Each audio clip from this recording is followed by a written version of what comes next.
ना। तो वेव को कह रहे हैं कि मोशन ऑफ डिस्टर्बेंस, हालांकि मैंने कहा डेफिनेशन बड़ी छोटी सी है बट बहुत पावरफुल है, इसको समझना बहुत पावरफुल है। मोशन ऑफ डिस्टर्बेंस, और इज्जत के साथ अगर नाम लोगे तो डिस्टर्बेंस को टेक्निकली एक नाम देते हैं हम लोग वेव पल्स। बट अभी फिलहाल आप एक डिस्टर्बेंस की ही बात करिए कि एक डिस्टर्बेंस है जिसका मोशन हो रहा है, इसको हम वेव कहते हैं। अब डिस्टर्बेंस मतलब क्या? तो वेव पल्स अभी थोड़ी देर के लिए यूज नहीं करेंगे, बाद में यूज कर देंगे इसको, तो वेव पल्स को बाद में यूज कर लेना। मतलब डिस्टर्बेंस किस चीज में, क्या चीज डिस्टर्ब कर दे? तो that is motion of disturbance in some physical properties, some physical properties. अब फिजिकल प्रॉपर्टीज और केमिकल प्रॉपर्टीज में लाइक क्या होता है इस टाइप की चीजें? फिजिकल प्रॉपर्टीज मतलब क्या चीजें? Physical properties can be like positions of particles, that means अगर एक पार्टिकल की पोजीशन को डिस्टर्ब किया जाए और वो डिस्टर्बेंस मूव कर जाए, that physical property can be density of the medium.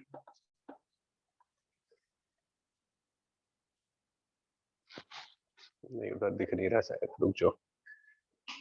दिख रहा है सर, थोड़ा साइड का कटा है। हाँ रुक जाओ सही कर रहे हैं यार, पहली बार आज कर रहे हैं ये सब काम।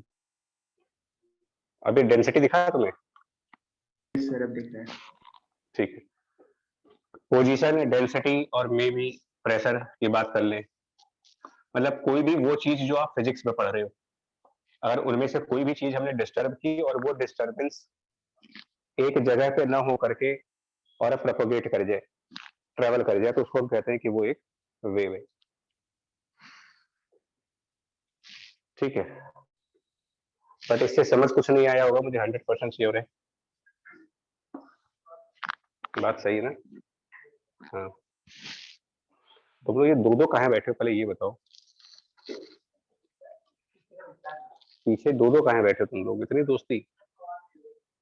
चिल्ला देंगे चलो, मतलब थोड़ा सा खुद ही ध्यान रखो भाई। खैर देखो यार, क्या है, मर्जी आपकी है बच्चा। Motion of disturbance in some physical properties which can be position, which can be density and can be pressure और एनी अदर फिजिकल क्वांटिटी। जब वो चीज प्रोपोगेट कर जाती है तो हम ये कहते हैं कि ये एक वेव है। और किसी भी वेव को क्रिएट करने के लिए हमारी 3 रिक्वायरमेंट्स है।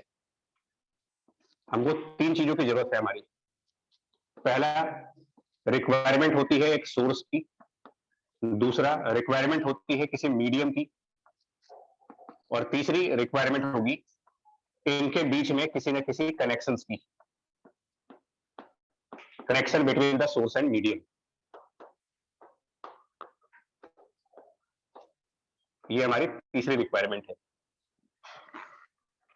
जब हम ये सारी कंडीशन फुलफिल करेंगे तब जाकर के वेव बनेगी और वेव प्रोपोगेट होगी, कुल मिलाकर के सोर्स, मीडियम एंड कनेक्शन।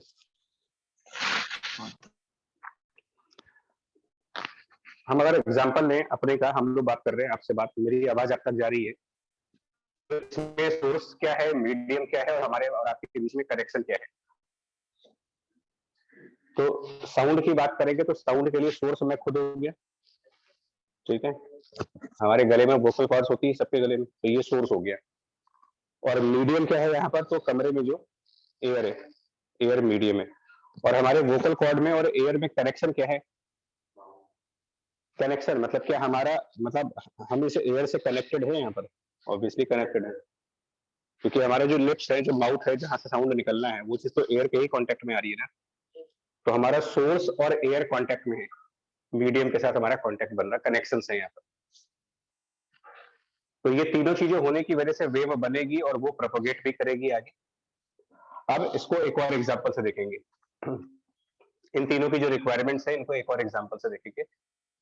और उसके पहले कुछ बेसिक बातें कर लें, कैसा मीडियम चाहिए होगा आपको, किस टाइप के मीडियम के अंदर वेव भेज सकते हो आप। अगर कुछ भी ना समझ में आए ना तो वेव को फिलहाल साउंड के एग्जांपल से समझो। क्या हम किसी भी मीडियम के अंदर साउंड जनरेट कर सकते हैं? कैसा भी मीडियम, एयर में तो है, क्या मेरी साउंड इस दीवार में भी जा रही होगी? तो बगल वाले सुन रहे होंगे मुझे, इसके पहले मैंने यहीं पे क्लास ली अभी, तो क्या आपको मेरी आवाज आ रही थी? तो मेरा क्वेश्चन तो यही है ना कि क्या मैं बगल में जब बोल रहा था तो मेरा साउंड आप तक पहुंचा? क्यों? उधर भी एयर थी, इधर भी एयर थी। कनेक्शन टूट गया, किसकी वजह से? तो इसका मतलब उस मीडियम में कंटिन्यूटी चाहिए आपको, कंटिन्यूटी होनी चाहिए। उधर वाली एयर और इधर वाली एयर में कंटिन्यूएशन चाहिए। बीच में सीमेंट आ गया, बीच में मोरन आ गई, बालू आ गई। समझ पा रहे हो? तो क्या हम बोलेंगे, मान लो अगर हम बोलेंगे तो इसके उस तरफ आवाज तो जाएगी नहीं, तो ये मीडियम के अंदर वेव नहीं जा सकती। मतलब मीडियम बहुत ज्यादा रिजिड नहीं होना चाहिए। कितनी भी जोर से बोल लो, हम साउंड प्रूफ कमरा बना सकते हैं, आप उसके अंदर चिल्लाओ तब भी साउंड बाहर नहीं जाएगा।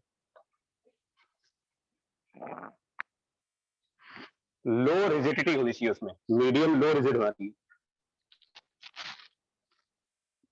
ये जो डिस्को बार्स बनते हैं और ये जो नाइट पब्स बनते हैं, नाइट क्लब्स, इनमें रात भर चिल्लाते रहो, तुम जाकर डीजे कर लो, आवाज बाहर नहीं आएगी। फुल वॉल्यूम पर गाना बजाओ तब भी नहीं आएगी। वो बनाते ही किस तरीके से उसको साउंड प्रूफ। आप जब थिएटर में मूवी देखते हो तो क्या उसका साउंड कम होता है? फिर भी तो बाहर आवाज नहीं आती ना। तो इसका मतलब ये है कि वेव हर मीडियम के अंदर नहीं जा सकती, उसके अंदर रिजिडिटी लो होनी चाहिए और उसके अंदर लो इनर्शिया भी होना चाहिए। इनर्शिया रिलेक्टेंस होता है, मतलब रेजिस्टेंस होती है बॉडी को अपने मोशन के चेंज को अपोज करने का। लो इनर्शिया मतलब लो मास कह सकते हो, लो डेंसिटी कह सकते हो, उसकी डेंसिटी भी कम होनी चाहिए, हल्का मटेरियल होना चाहिए वो।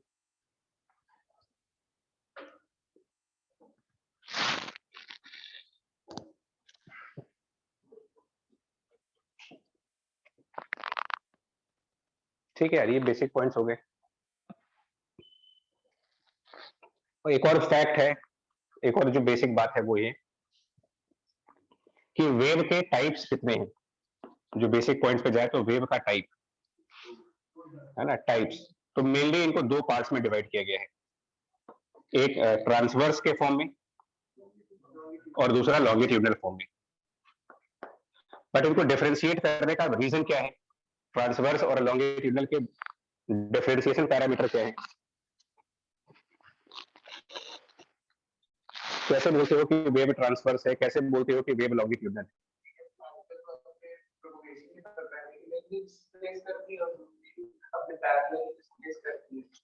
ठीक है, ठीक है। मतलब ये भी कह सकते हैं कि जब डिस्टरबेंस का मोशन, मतलब मोशन ऑफ डिस्टरबेंस जिसको कि वेव कह रहे हो, अब ये बात थोड़ी समझ नहीं आएगी, पहले बोल दे रहा हूं। Motion of disturbance is perpendicular to direction of disturbance. नहीं समझ आएगा।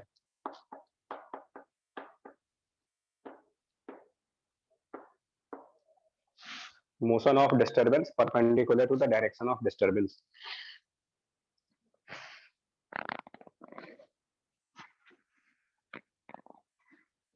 और लॉन्गिट्यूडनल में इट इज पैरेलल, परपेंडिकुलर की जगह पैरेलल। पूरा सेम सेंटेंस लिख लो आप, एज इट इज पूरा सेंटेंस लिखो, बट परपेंडिकुलर की जगह पैरेलल का साइन लगाओ। That means motion of disturbance parallel to direction of disturbance. अभी ऐसे समझ नहीं आएगा क्या हुआ।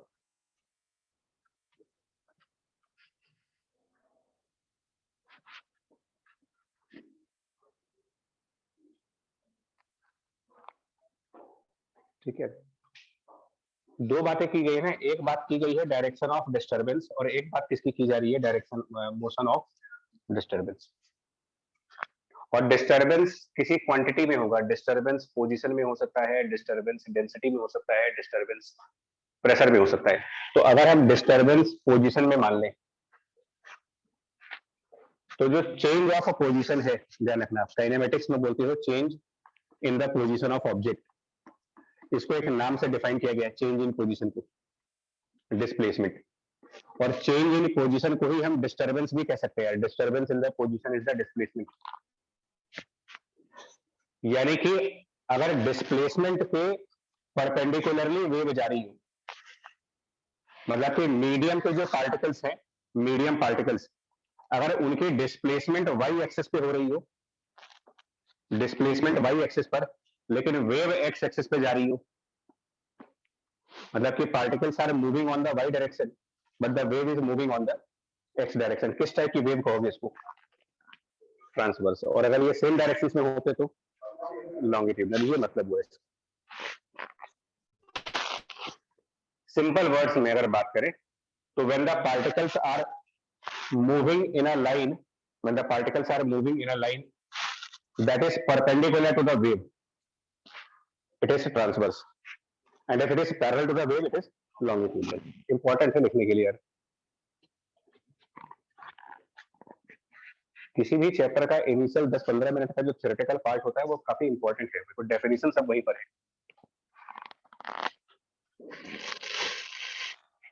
तो हम लोग डायरेक्ट मैथ्स में जाना चाहते हैं कि सीधा फॉर्मूले पे आओ। तो एग्जांपल्स के फॉर्म में अगर आप बात करोगे, एग्जांपल्स के फॉर्म में, तो ट्रांसवर्स के एग्जांपल में हमारे डेली लाइफ में लाइफ रिलेटेड लाइट का एग्जांपल आता है, लाइट वेव, वो ट्रांसवर्स के एग्जांपल में है।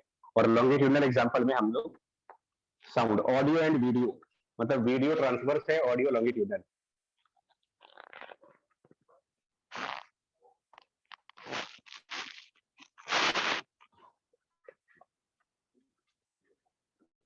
ये तो खैर अबाउट द वेव है, लेकिन सबसे खतरनाक पॉइंट ये वाला है, सबसे खतरनाक point, motion of disturbance in some physical properties. ये लाइन समझ ही नहीं आती है, मोशन ऑफ डिस्टर्बेंस का क्या मतलब हुआ। तो इस एग्जांपल को समझा रहे हैं, मोशन ऑफ डिस्टर्बेंस को समझाने जा रहे हैं।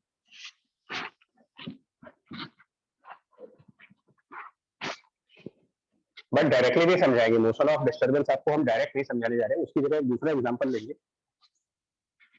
मैं एक एग्जांपल दे रहा हूं यहाँ पर मोशन ऑफ रॉड का, जो आप मैकेनिक्स से कनेक्ट कर सकते हो। मोशन ऑफ रॉड का एग्जांपल लीजिए, अगर ये समझ आ जाएगा तो इसके एनालॉग पर ये भी समझ में आ जाएगा, इसके एनालॉग पर ये चीज। तो अगर हम ये कह दें ना, एक हमारे पास एक्स वाई प्लेन है, X axis and Y axis एक प्लेन है, और हमारे पास एक रॉड भी है जो मूव कर रही है, वो सिर्फ ट्रांसलेट हो रही है। तो हमारे पास एक रॉड है जो एक्स एक्सिस से कुछ एंगल पर है, मान लिया 60 डिग्री के एंगल पर है फ्रॉम द एक्स एक्सिस, और ये रॉड मोशन में है, स्टेशनरी नहीं है। बट एक रॉड के टाइप ऑफ मोशंस क्या ले सकते हो, मतलब अगर एक रॉड है तो उसके टाइप ऑफ मोशंस, उसको हम ट्रांसलेट करा सकते हैं।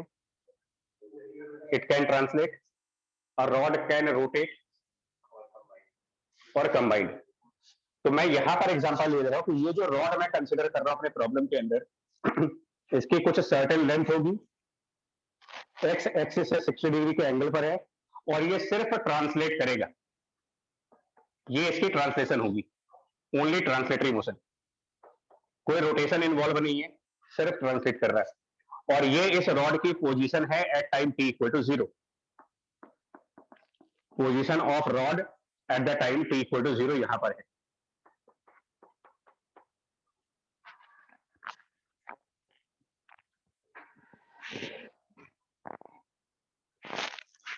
तो दिक्कत है तक, मतलब रॉड मतलब ये डस्टर, आप डस्टर मान लो, मतलब मैंने ये एक्स एक्सिस बनाया, ये वाई एक्सिस बनाया, मैंने डस्टर इसके ऊपर रखा, तो ये डस्टर एक रॉड के तरीके से मान सकते हैं। और मैंने इस डस्टर को फॉरवर्ड ट्रांसलेट करना स्टार्ट किया, मतलब यहाँ पे करके दिखा रहा हूं, ऐसे रखा तो किसी एंगल पे रखा, और उसके बाद इसको स्लाइड करते जाओ, तो क्या इसमें डस्टर का रोटेशन हो रहा है कोई पर? बोर्ड पे रखो आप, इसको होल्ड करो और शिफ्ट कर दो, इसको स्लाइड कर दें, तो ड्यूरिंग स्लाइडिंग क्या इसमें कोई रोटेशन, ओमेगा, एंगुलर वेलोसिटी कुछ है इसमें? सिर्फ आगे स्लाइड तो करते हो। तो इसी तरीके से मैंने एक रॉड टाइप की कोई चीज रखी है 60 डिग्री के एंगल पर, और उसको ट्रांसलेट कर रहे हैं एक कांस्टेंट वेलोसिटी v के साथ, एक कांस्टेंट वेलोसिटी v से, जिसकी वैल्यू, उस वेलोसिटी की वैल्यू समथिंग लाइक 4 मीटर पर सेकेंड है।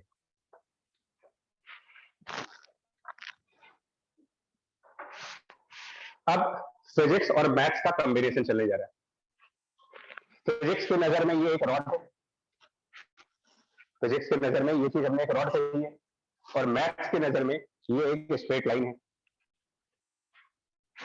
ठीक है जी, तो इसकी अपनी एक इक्वेशन बनेगी। फिजिक्स के हिसाब से ये एक स्ट्रेट लाइन, बट मैथ्स के हिसाब से, फिजिक्स के हिसाब से ये एक रॉड है, मैथ्स के हिसाब से ये एक स्ट्रेट लाइन है जो ओरिजिन से पास हो रही है। क्या इक्वेशन लिखेंगे इसकी? इस लाइन की इक्वेशन क्या लिखेंगे? y equal to what? Root of 3x. This is according to the maths equation of the rod. लिखो, equation of rod will be y equal to root 3x. Simple है, straight line passing through origin 60 degree angle पर है, tan 60 degree इसका slope आएगा।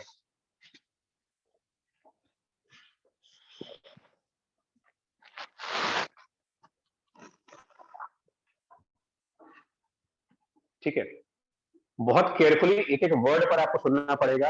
अगर नहीं समझ आ रहा तो मैं अभी पूछ सकता हूँ, आप क्लास के बाहर बैठ सकते हो आराम से, बट इसमें एक एक वर्ड सुनना होगा। हमारे पास क्या क्या चीजें हैं? एक रॉड लिया हमने, क्योंकि फर्दर मैं इस रॉड को कंपेयर करूंगा डिस्टर्बेंस के साथ। सो एग्जांपल, इस एग्जांपल में जो रॉड है वो आगे चल करके डिस्टर्बेंस से कंपेयर होगा, और रॉड की जो इक्वेशन बन रही है, मतलब कि y equal to root 3 into X, ये आगे चल करके वेव की इक्वेशन बनेगी। तो बहुत केयरफुली सुनना है आपको। पहले आपको एक ऑब्जेक्ट चाहिए जो मूव करे, तो हमने ऑब्जेक्ट चूज किया रॉड, और फिर उस ऑब्जेक्ट की एक मैथमेटिकल इक्वेशन लिखी जा रही है, y equal to root of 3x। ठीक है, ऑब्जेक्ट फिजिकल चीज है, लेकिन y equal to root 3x ये फिजिकल चीज है या मैथमेटिकल चीज है? मैथमेटिक्स, मतलब फिजिक्स और मैथ्स का कॉम्बिनेशन चलता है। नाउ अगर मैं ये कहूं कि 2 सेकंड के बाद ये लाइन कहां पर होगी? After 2 seconds.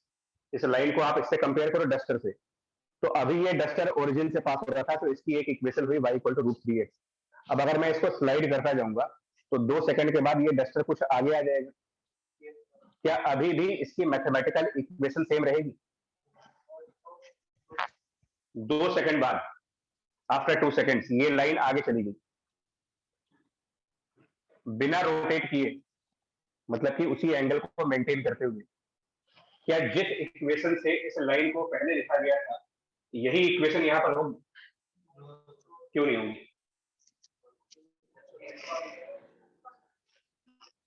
क्योंकि इसलिए नहीं होगी because generalize equation of straight line is mx plus c। तो यहां पर c इसलिए नहीं ओरिजिन से जा रहे, बट ये लाइन तो ओरिजिन से नहीं पास हो रही है, तो इसमें कुछ y इंटरसेप्ट भी आएगा। सुनना ध्यान से, मतलब ऑब्जेक्ट वही है जो पहले था, सेम ऑब्जेक्ट, जो ऑब्जेक्ट यहां पर है वही ऑब्जेक्ट यहां पर है, बट उस ऑब्जेक्ट की मैथमेटिकल इक्वेशन यहां पर और उस ऑब्जेक्ट की मैथमेटिकल इक्वेशन यहां पर में डिफरेंस आ जाएगा। मतलब ऑब्जेक्ट को मैथमेटिकली डिस्क्राइब करना होगा, तो यहां पर y बराबर रूट 3x है, और यहां पर उसी ऑब्जेक्ट को मैथमेटिकली डिस्क्राइब करना पड़ेगा, तो ये समथिंग कुछ और आएगा, mx प्लस c होगा। m is the slope, slope मतलब tan theta root 3 into x। अब इसका y इंटरसेप्ट चाहिए, y इंटरसेप्ट, और y इंटरसेप्ट इसका नेगेटिव साइड पे जाएगा। इस लाइन को आप एक्सटेंड करो, इसका y intercept negative y direction में होगा यहाँ पे, और ये लेंथ निकालोगे आप जो y इंटरसेप्ट है। अगर मैंने 4 मीटर पर सेकंड की स्पीड दी है और 2 सेकंड्स का टाइम दिया है, तो कितना डिस्टेंस आगे आएंगे? 8।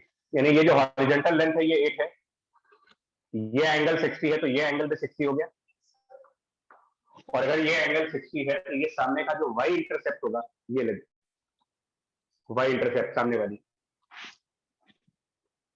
लगाओ ट्रिग्नोमेट्री। ये लेंथ 8 है, ये 60 है, तो ये लेंथ निकाल जा सकती है 8 रूट 3, और ये नेगेटिव y इंटरसेप्ट है, तो -8 root 3।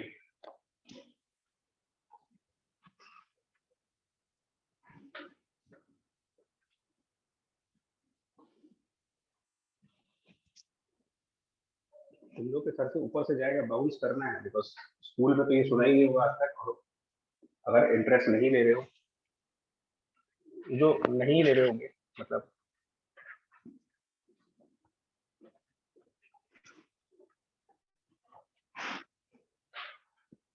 something is moving, that something is rod. Something is moving, that something is rod. That is a physical quantity. But we can describe that physical object by a mathematical equation. ठीक है जी, a physical object can be described by mathematically. ये fan जो लगे हैं यहाँ पर, okay, इनको camera change करके दिखाने इनको भी, जो भी इस रूम में ये फैन लगे हैं आपके सामने, ये फिजिकली इनका बाउंड्री कैसा है, इन फैंस की बाउंड्री कैसी दिख रही है आपको फिजिकली, सर्कल, तो क्या इनके मैथमेटिकल इक्वेशन लिख सकते हैं? तो ये तो एक फिजिकल ऑब्जेक्ट है, जो पंखे लगे हैं वो फिजिकल ऑब्जेक्ट है, इनको टच कर सकते हो, टच कर सकते हो, सेंस कर सकते हो इनको, बट इनकी जो बाउंड्री है वो सर्किल है, तो उसकी एक मैथमेटिकल इक्वेशन होगी। तो हर एक फिजिकल ऑब्जेक्ट का एक मैथमेटिकल डिस्क्रिप्शन आता है इन फॉर्म ऑफ इक्वेशंस। ये ठीक है, तो मैं यही कह रहा हूँ कि something is moving, that something is rod, which is a physical object, but we can describe any physical object by form of in terms of some mathematical equations. Now the same object, after moving through certain distance in a given time, same object moving with some speed after a certain time interval, the object remains the same, but the mathematical description of the object changes. ठीक है, बिल्कुल सही है ना, इसी पर wave आएगा, इसी के एनालॉग पर वेव आएगी।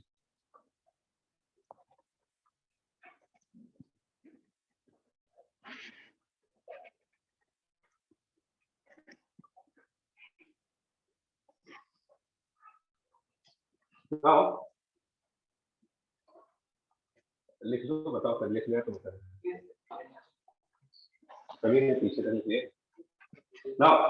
मैं इसको थोड़ा सा अपने हिसाब से एडजस्ट करना चाहूंगा, इस इक्वेशन को अपने हिसाब से मैं √3x कॉमन लेना चाहता हूँ, और मैं इसको लिखना चाहता हूँ, मतलब √3 कॉमन लेना चाहता हूँ, और मैं इसको लिखना चाहता हूँ x माइनस 8, तो √3 इंटू x माइनस 8। ठीक है, कोई दिक्कत है इसमें? चलिए, और इसको मैं एक बार फिर मैथ्स के कंसेप्ट से लिंक करना चाहता हूँ। यहाँ पर ये जो 8 है वो क्या चीज है, ये 8 का नंबर कहां से दिख रहा है आपको? ये वो डिस्टेंस हुई, 8 मींस वो distance moved by the object. अब फाइनल कंक्लूजन की तरफ आ रहे हैं।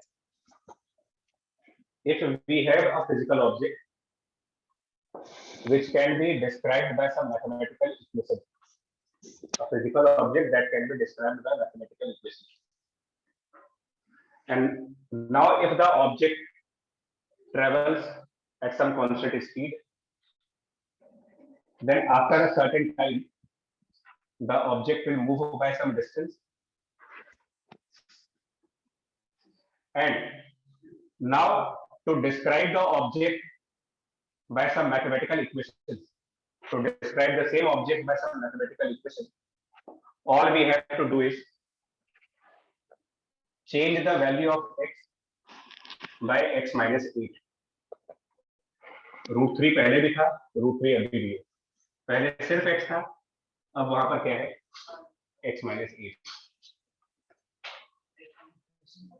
x minus 8 मतलब जितना डिस्टेंस वो मूव किया है, इसको मैथ में कोऑर्डिनेट ज्योमेट्री में शिफ्टिंग ऑफ ओरिजिन के नाम से पढ़ाया जाता है आपको, कि जब ओरिजिन चेंज करते हो तो कोऑर्डिनेट्स बदल जाते हैं। तो ये वही काम किया है, जो कोऑर्डिनेट पहले x था वो कोऑर्डिनेट अब क्या बन जाएगा, x माइनस 8, बिकॉज़ ओरिजिन को 8 यूनिट्स फॉरवर्ड कर दिया गया, ओरिजिन फॉरवर्ड शिफ्ट कर दिया गया। मैथ्स की एक एक चीज का फिजिक्स के साथ कनेक्शन है, मैथ में जो कुछ आप पढ़ते हो वो फिजिक्स का डिस्क्रिप्शन है। आई बात समझ में? ठीक, अब आप इसी पर आइए, मोशन ऑफ डिस्टर्बेंस।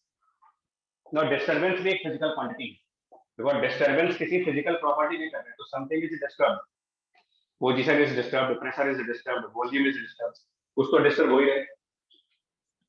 और इस बात का अगर आपको एविडेंस चाहिए कि डिस्टर्बेंस होती है, तो आप कहीं पर पार्टी वार्टी चल रही है मान लीजिए, या कभी कई बार आपके साथ भी होगा, आपके घर में खिड़कियां होंगी ना, उसमें ग्लास भी लगे होंगे, तो कभी ऐसा नहीं हुआ कि बाहर बहुत तेज डीजे वगैरह साउंड आ रहा हो और उन खिड़कियों में वाइब्रेशन आने लगे? कभी नहीं हुआ। अर्थक्वेक आ गया मान लीजिए, earthquake, तो उसकी वजह से कुछ हिलता डुलता नहीं है, तो डिस्टर्बेंस तो हुआ वो। तो क्या अर्थक्वेक आपके घर में उसका सेंटर क्या बोलते हैं, सेंटर ऑफ द अर्थक्वेक कहीं और हिमालय में, उत्तराखंड में, बट वो वहां से प्रोपोगेट करके कहाँ तक आ गया, तो यूपी तक आ गया। तो वहां के डिस्टर्बेंस जब इतना ट्रेवल कर सकती है, उसी को क्या नाम देंगे, वेव। Disturbance is moving. तो उत्तराखंड के अर्थक्वेक और आपके बीच में कनेक्शन क्या है, ग्राउंड। समझ पा रहे हो? अर्थक्वेक क्या फ्लाइट में कभी आएगा? उत्तराखंड का अर्थक्वेक फ्लाइट में बैठे होते हैं, फ्लाइट में क्यों? अरे अर्थक्वेक जमीन में आ रहा है, जमीन का और फ्लाइट का कोई कनेक्शन तो है नहीं। वही आपसे स्टार्टिंग में देखा था, वेव के लिए तीन चीजें चाहिए, सोर्स, मीडियम और कनेक्टेड होनी चाहिए, डिस्कनेक्ट लेना चाहिए। ठीक है, तो disturbance in some physical properties. पहला एग्जांपल पोजीशन का, डेंसिटी का, प्रेशर का, टेम्परेचर का, कोई भी नाम ले सकते हैं। अब हम क्या करेंगे, जो डिस्टर्बेंस है उसको मैथमेटिकली डिस्क्राइब करने जा रहे हैं। डिस्टर्बेंस को जब आप मैथमेटिकली डिस्क्राइब करोगे, जैसे हम रॉड को मैथमेटिकली डिस्क्राइब करेंगे, तो y बराबर रूट 3x बन रहा है ना, तो क्या बोलोगे, ये रॉड है या रॉड की मैथमेटिकल इक्वेशन है? तो ऐसे ही जो डिस्टर्बेंस होगा उसकी अपनी एक मैथमेटिकल इक्वेशन बनेगी। उस मैथमेटिकल इक्वेशन को ही हम कहेंगे वेव पल्स। मतलब वेव पल्स क्या है, तो it is the mathematical description of, mathematical form of disturbance. Disturbance एक फिजिकल चीज है जो आप सेंस करोगे, अर्थक्वेक की वाइब्रेशंस को आप सेंस कर सकते हो, वो एक फिजिकल ऑब्जेक्ट हो गया। बट उन डिस्टर्बेंसेस को अगर मैथ्स में डिनोट करना हो, तो वो उसका मैथमेटिकल मॉडल है।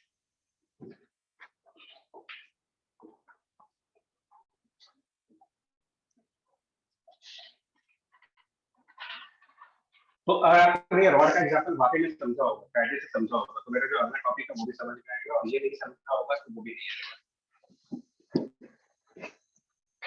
मैंने कहा कि सबसे पहले something is moving, something is moving and that something should be a physical object. तो अभी आपने मोशन ऑफ रॉड लिया, अब आप उसी के पैरेलल में कंसीडर करें motion of disturbance, and disturbance मतलब वेव पल्स। तो what is physical object in this case, क्या होगा, disturbance, this is analog to the rod. तो रॉड और डिस्टर्बेंस एक दूसरे के एनालॉग हो गए। डिस्टर्बेंस को हम वेव पल्स का भी नाम देंगे, और इसको हम मैथमेटिकली डिस्क्राइब कर सकते हैं, जैसे रॉड को जैसे मैथमेटिकली डिस्क्राइब किया था इक्वेशन ऑफ स्ट्रेट लाइन के थ्रू, तो डिस्टर्बेंस के लिए कुछ मैथमेटिकल फॉर्म होगी, और उस मैथमेटिकल फॉर्म को हम ग्राफ में ड्रॉ भी कर सकते हैं, किसी भी मैथमेटिकल फॉर्म का ग्राफ आ सकता है। तो हमने कह दिया यहाँ पर एक डिस्टर्बेंस प्लॉट कर दी मैथमेटिकल फॉर्म में, और हमने कहा कि यार ये कोई फंक्शन है y equals to fx, some function of xi, and that is called wave pulse, pulse at time t equal to 0, wave pulse at time t equal to 0, which is similar to the rod। मतलब जहां थोड़ी बहुत problems आए तो उसकी थोड़ा सा connection करिएगा, तो वेव पल्स का कंपैरिजन रॉड के साथ किया जाए। इसके पहले वाले एग्जांपल में वो रॉड मूव कर रही थी, इस एग्जांपल में ये पल्स मूव करेगा विद सम स्पीड v।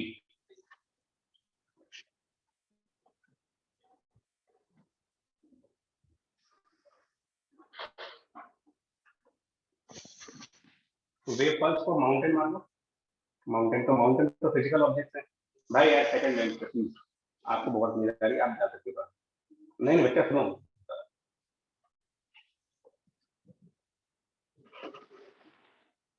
तुम लोगों को सब अच्छे से जानते हैं यार। जो अपनी डिस्टर्बेंस बनाई इसकी उचित पाया कि सिखाने की पीछे कोई रीजन नहीं, विजिबिलिटी के लिए है लिखना। मैं कह रहा माउंटेन है वो फिजिकल ऑब्जेक्ट है, तो माउंटेन भी तो इसी शेप में आते हैं, कुछ ऐसा ही। तो क्या माउंटेन को मैथमेटिकली डिस्क्राइब कर सकते हैं? किसी को भी कर सकते हो, किसी भी चीज को। ये फिजिकल स्टैंड फिजिकल ऑब्जेक्ट है, तो इसको मैथमेटिकली डिस्क्राइब भी करेंगे। सर्किल है, इसका सेंटर यहाँ है, इसकी रेडियस पता है, तो क्या इसकी मैथमेटिकल इक्वेशन लिखना? मैथ नॉट का प्रॉब्लम। तो हमने कहा कोई एक वेव है, वेव पल्स है, उसकी मैथमेटिकल इक्वेशन y बराबर fx है, और ये पल्स मूव कर रहा है कितनी स्पीड से? v स्पीड से। यानी कि कुछ टाइम के बाद ये पल्स थोड़ा सा फॉरवर्ड शिफ्टेड होगा। इसको रॉड से कंपेयर करना है। सुनिए तो अभी ये पल्स फॉरवर्ड शिफ्ट कर गया, मतलब जैसे रॉड आगे बढ़ गया था वैसे ये पल्स आगे बढ़ गया। पहला वाला चीज t = 0 पर है, दूसरा वाला t सेकंड्स बाद। कितना आगे आ चुका होगा ये? अगर v स्पीड से चल रही है vt, और अगर ये vt डिस्टेंस आगे आया है, तो अभी पीछे हम लोगों ने क्या कहा था कि क्या इसकी मैथमेटिकल इक्वेशन वही रहेगी जो पहले थी? रॉड जब आगे बढ़ गई थी तो उसकी मैथमेटिकल इक्वेशन चेंज हो गई थी। तो ऐसे ही जब कोई वेव पल्स आगे बढ़ जाएगी तो उस वेव पल्स की मैथमेटिकल इक्वेशन वो नहीं रहेगी जो पहले थी। मैथमेटिकल इक्वेशन में कुछ चेंजेस करोगे, और वो चेंजेस शिफ्टिंग ऑफ ओरिजिन वाले कांसेप्ट से होगी। तो अगर पहले उसकी इक्वेशन समथिंग y = fx है, तो अब उसी की इक्वेशन y = f हम x माइनस vt कर देंगे। वहां पर x माइनस 8 किया था, और वो 8 उसका डिस्टेंस था, स्पीड इनटू टाइम। इसीलिए मैंने बोला कि रॉड, हमारे पास तो बोर्ड है, मैं दोनों एग्जांपल पैरेलल कर नहीं सकता। अदरवाइज आप एक तरफ रॉड वाला एग्जांपल रखो, एक तरफ पल्स वाला एग्जांपल रखो, तो सिमिलरिटी दिखेगी। But motion of rod can not be called as a wave, because वो एक डिस्टर्बेंस नहीं है, वो एक फिजिकल ऑब्जेक्ट। बट अगर कोई डिस्टर्बेंस उसी तरीके से बिहेव करे जैसे रॉड के मोशन में हुआ था, तो हम कह देंगे कि इसको एक वेव मूव कर रही है, और वेव इज ट्रैवलिंग।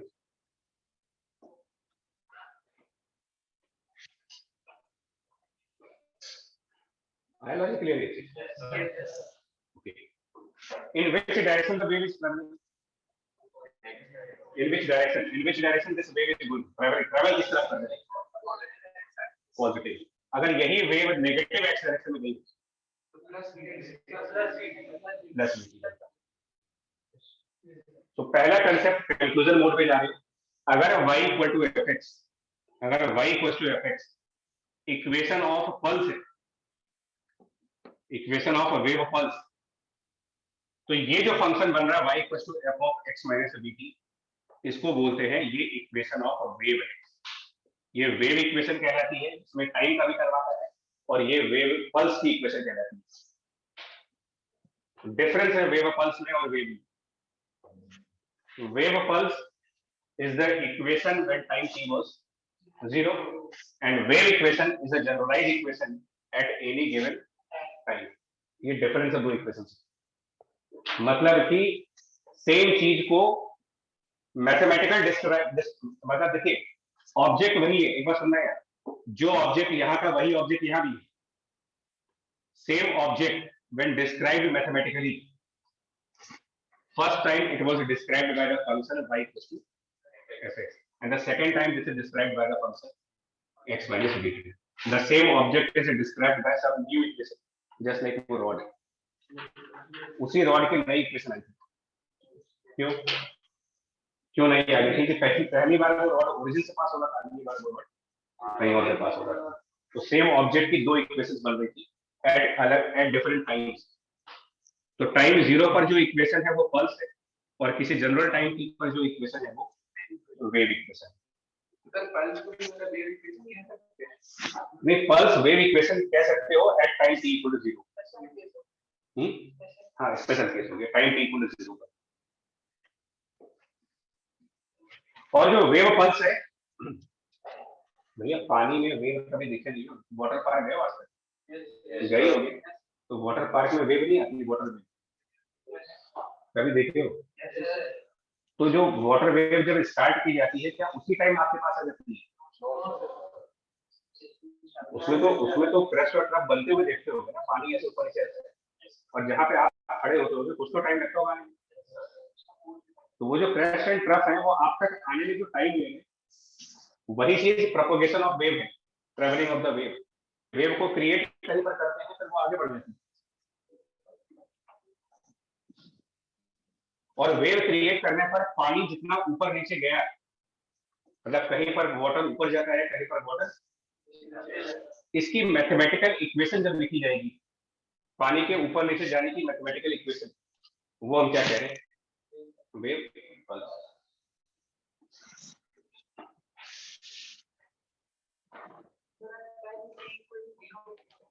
हाँ, उसी को बोल रहे हैं। तो वापस आ रहे हैं। y equals to some function of x minus dt is the equation of a wave which is moving towards positive x direction.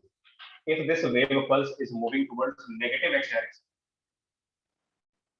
अगर ये नेगेटिव साइड पे गया होता, तो जहां पर मैंने x माइनस dt आ रहा था, x प्लस dt, इसको एग्जांपल के फॉर्म में समझो, एग्जांपल के फॉर्म में लिखो, एक न्यूमेरिकल्स के तरीके से देखिए। At time t equal to 0,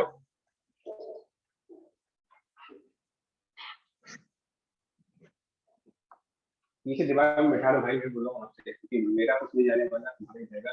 wave chapter एक ऐसा चैप्टर है जो समझ नहीं आता, क्योंकि इसको आप फिजिकली देख नहीं सकते। मैं कह रहा हूँ, मैं बोलने से साउंड वेव निकल रही है, आप में से कितने लोगों को मेरी साउंड वेव दिख रही है? साउंड सेंसेशन है या विजिबिलिटी? तो देख पाओगे नहीं इसको, तो समझने में टफ है, इसीलिए दिख नहीं रहा है। लाइट एक वेव है, हमको तो नहीं दिख रहा है यहाँ पर कोई फ्लैश कर रहा है, आपको तो व्हाइट लाइट दिख रही है, किसको दिख रहा है यहाँ पर फ्लैश कर रहा है? दिख रहा है? ये भी सेंसेशन है। तो वेव का प्रॉब्लम ये है कि ये सेंसेस के थ्रू काम करता है, दिखता नहीं है, और इसीलिए इसको समझने में प्रॉब्लम आती है। ठीक है, y इक्वल टू fx के थ्रू हम जिस वेव को सेंस कर रहे हैं उसका मैथमेटिकल मॉडल तैयार करते हैं, तो वो मैथ्स में ऐसा मैथमेटिकली वो wave y equal to fx है। इसके ऊपर क्वेश्चन है, देखिए, at time t equal to 0, at time t equal to 0, a wave pulse is given by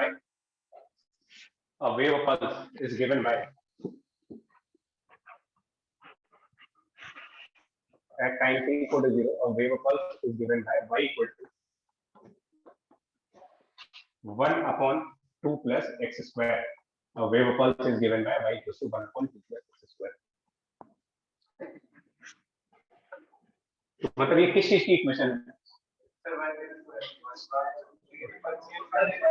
wave pulse की मैथमेटिकल इक्वेशन, ये डिस्टरबेंस की mathematical equation.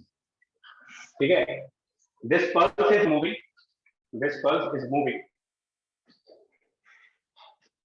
with 2 meter per second. This pulse is moving with 2 meter per second along negative x direction. Along the negative x direction.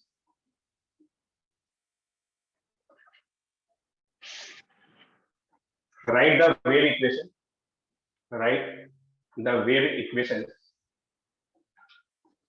At t equal to 3 seconds. Write the wave equation at time t equal to 3 seconds.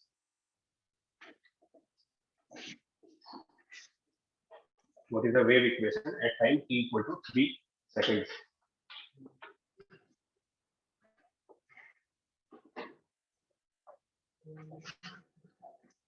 तो आप अगर ये देखो कि कितना displacement हो जाएगा, किधर की तरफ, पॉजिटिव साइड की तरफ, नेगेटिव साइड।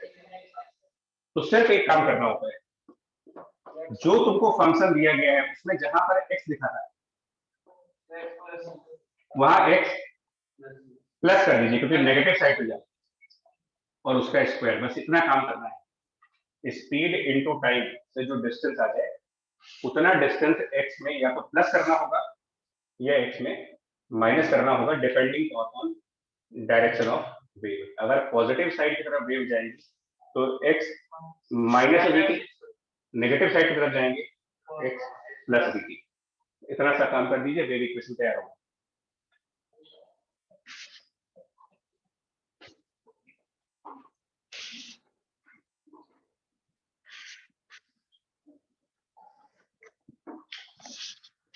वो यही क्वेश्चन है।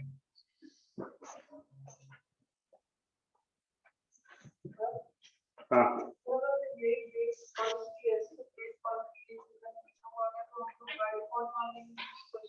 हाँ, मैं टाइम का टर्म नहीं है तो t को 0 होगा। अब एक और क्वेश्चन मेरे, देखो, a wave equation is given by y equal to 4 divided by 6 plus 4x minus 16t square। y equals to 4 upon 6 plus 4x minus 16t square।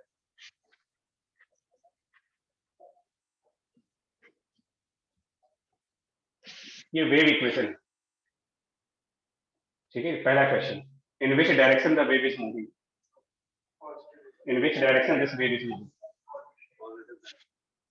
Positive direction of what, positive direction of y, positive direction of z axis. It is moving on the, और positive direction कैसे मालूम चला, इस minus में, बीच में जो minus है इसकी वजह से ये मालूम चल रहा है कि ये वेव पॉजिटिव x डायरेक्शन में जा रही है। So this wave is moving in the positive x direction. Okay. What is wave speed? What is wave speed? कैसे मालूम चला आपको? लेकिन बच्चा x के आगे भी तो 4 लिखा है। हमने जब आपको थ्योरी पढ़ाई तो उसमें लिखा था फंक्शन जो होना चाहिए वो x माइनस वीटी होना चाहिए, मतलब कि x का कोफिशिएंट 1 होना चाहिए। हाँ, यहाँ पर x का कोफिशिएंट 4 है तो पहले उसको 1 बना, राइट। हाँ, मतलब x के आगे का नंबर 1 आना चाहिए, यहाँ पर 1 होना चाहिए। तो अभी नहीं आ रहा 1, बट ला सकते हैं, 4 कॉमन ले लीजिए तो यहाँ पर 4 आ जाएगा, यहाँ पे 4 आ जाएगा, और कॉमन करके बाहर 16 चला जाएगा। क्या ये सही लिख रहे हो क्या? ये तो है वो 4 कॉमन लेने के बाद। Now it is x minus vt, x minus vt। तो अब क्या बोलोगे, स्पीड कितनी है, 4, स्पीड ऑफ वेव इज 4। अरे यार प्लस,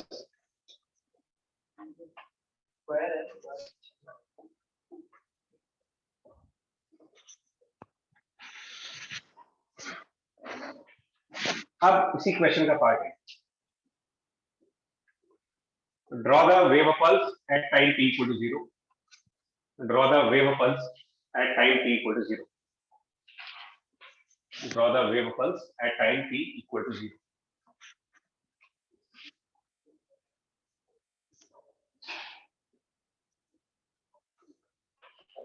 मैं बार बार बोलूंगा, आप सुनो चाहे सुनो, wave pulse, draw the wave pulse का मतलब हुआ we are drawing the mathematical form of disturbance.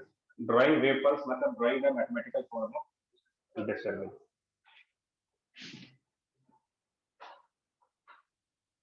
तो t इक्वल टू 0 पर क्या बन जाएगा ये इक्वेशन, t को 0 रख देते हैं, इक्वेशन क्या बन जाएगी हमारे पास, ठीक है। ओके, तो टाइम 0 रखने के बाद, यही इक्वेशन बन जाएगी y equal to 4 divided by 6 plus, ये है ना 6 प्लस 16 एक्स स्क्वायर। इसको ड्रॉ करना है, मतलब इसका ग्राफ बनाना है। अब ये फिर से तुम लोगों पर डिपेंड करता है कि ग्राफ आप बनाने में कितने एक्सपर्ट हो, या नहीं हो तो फिर छोड़ना होगा। तो x इक्वल टू 0 पर y की क्या वैल्यू आएगी, x इक्वल टू 0 y की वैल्यू, तो y is 2/3 when x equal to 0। भाई बेसिक तरीका, जो fundamental rule of graph making क्या है कि पॉइंट्स रख करके प्लॉट करनी है, जो फंडामेंटल तरीका है किसी इक्वेशन के ग्राफ बनाने में। अगर x को इन्फिनिटी कर दे तो बहुत बड़ी वैल्यू, x बहुत बड़ी वैल्यू, इनफाइनाइट वैल्यू 0, तो it will be from 2/3 to 0, it will be something like 2/3 to 0। And अगर x को माइनस इन्फिनिटी रख दे, x बराबर माइनस इन्फिनिटी, तब भी सेम आंसर आएगा, क्योंकि यहाँ पॉजिटिव नंबर रखो चाहे नेगेटिव नंबर रखो, स्क्वायर को पॉजिटिव रहेगा। तो फिर से ये ग्राफ ऐसे जाएगा।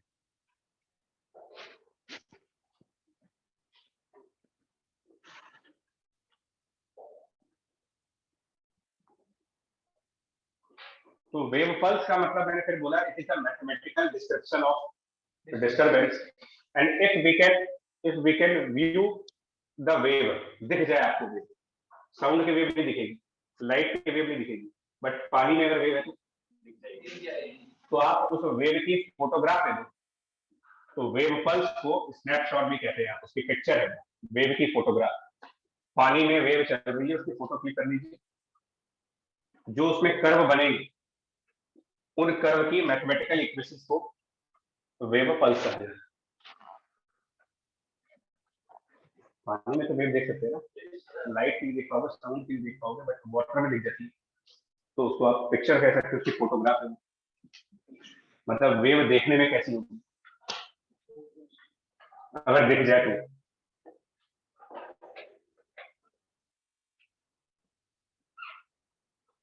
ठीक है, जो आपको ये जो क्रिकेट में यूज करते हैं टेक्नोलॉजी, मतलब स्पेशली एलबीडब्ल्यू में और बैट का एज लगा है तो नहीं लगा है, थर्ड अंपायर का रिव्यू देता है स्नेकोमीटर वाला, तो टच हुआ है या नहीं हुआ है वो कैसे चेक करते हो, ऐसे ऐसे करके जिगजैग वेव आती है, तो वो क्या है, अगर बैट बॉल का कांटेक्ट हुआ होगा तो साउंड आई, उस साउंड का मैथमेटिकल मॉडल तैयार किया। तो अगर मैथ्स में वो चीज कंफर्म हो जाती है तो इसका मतलब टच हुआ था, और मैथमेटिकली कंफर्म नहीं हुआ तो टच नहीं हुआ कुछ। हाँ, बिल्कुल। खैर, ये हो गया आपका बेसिक क्वेश्चन, जो वेव पल्स क्या है, वेव इक्वेशन क्या है। उम्मीद कर रहे हैं समझ आया होगा वेव पल्स और वेव इक्वेशन क्या होती है। ठीक है, नाउ तो wave pulse is the mathematical description of disturbance. मैं लिख ही देता हूँ इसके बाद,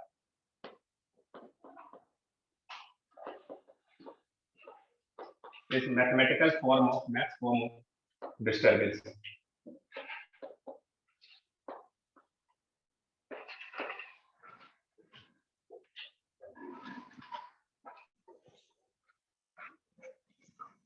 तो अब डिस्टर्बेंस तो हम किसी भी तरीके से कर सकते हैं, अगर उस डिस्टर्बेंस का मैथमेटिकल फॉर्म, जो भी हमने डिस्टर्बेंस किया है, अगर उसका मैथमेटिकल फॉर्म, उसकी मैथमेटिकल इक्वेशन हम एसएचएम वाली ले लें, मतलब हम ये कहते हैं कि y = a sin omega t, या जैसे x के फॉर्म में a sin, मान लो हमने कहा है a sin ax, ये हमारा पल्स है, this is equation of pulse. तो ये मैथमेटिकली साइन का फंक्शन बन गया, तो इसको आप बोलोगे कि ये sinusoidal wave, sinusoidal wave.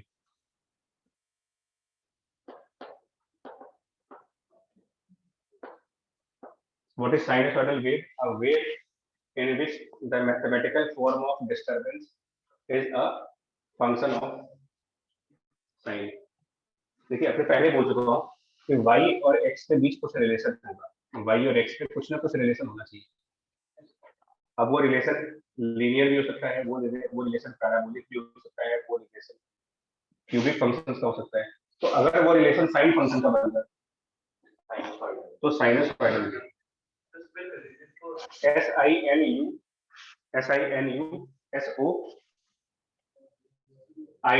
Sinusoidal wave. मतलब जो डिस्टर्बेंस हुई है उसका मैथमेटिकल स्ट्रक्चर साइन का फंक्शन है या फिर कॉस का फंक्शन है, दोनों को बोलते हैं। It can be cos also, हाँ, दोनों को साइनसॉइडल वेव बोलते हैं। साइनसॉइडल नहीं, पीरियोडिक नहीं। अगर किसी क्वेश्चन में कहा जाए कि अ साइनसॉइडल वेव, तो मतलब ये हुआ कि डिस्टरबेंस का मैथमेटिकल फॉर्म या तो साइन का फंक्शन है या फिर कॉस का फंक्शन है, ये इसका मतलब दिखाने के लिए। जैसे कि मान लो एक पॉइंट ये हो गया, सपोज दैट मैं एक पल्स को डिफाइन करूं, एक पल्स है डिफाइंड, समझिएगा, अब पल्स इज डिफाइंड बाय, उसकी डेफिनेशन देखना क्या कर रहा हूं, y equal to 0 for x less than 0, y equal to 4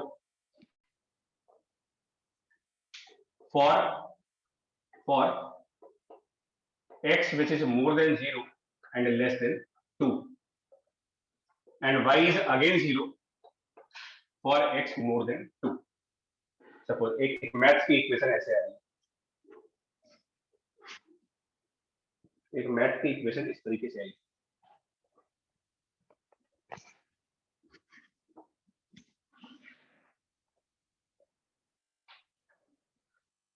अब इस चीज को अगर मैं ग्राफ पे देखूं तो कैसा दिखेगा, मतलब अगर मैं इस चीज को ग्राफ पे ड्रॉ करके देखूं, इस चीज को ग्राफिकली ड्रॉ करूं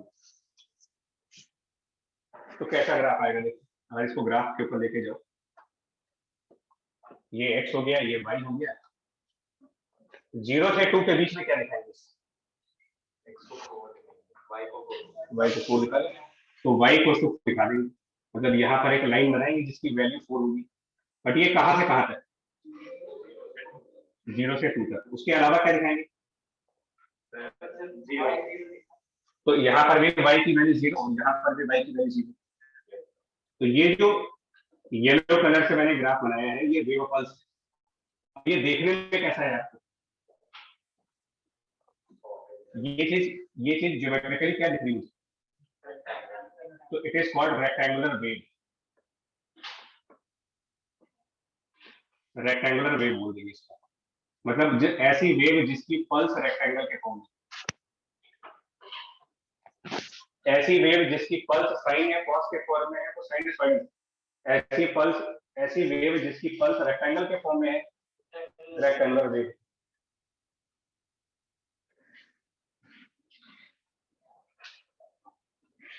अगर किसी वेव की पल्स स्क्वायर के फॉर्म में,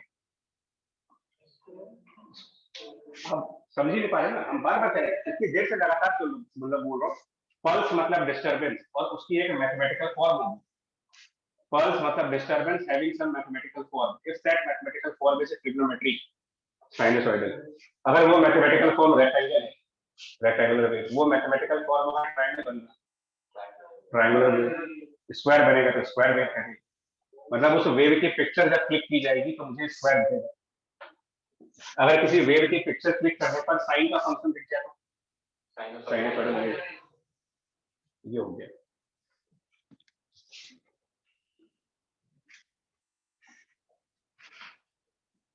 चले आगे बढ़ते हैं इसमें,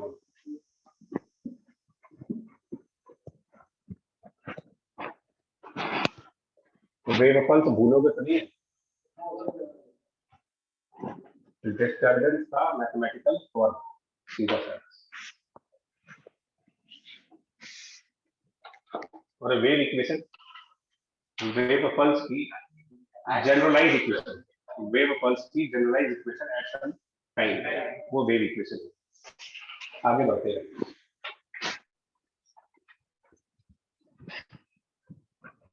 हेडिंग लिखेंगे प्लेन प्रोग्रेसिव हार्मोनिक वेव,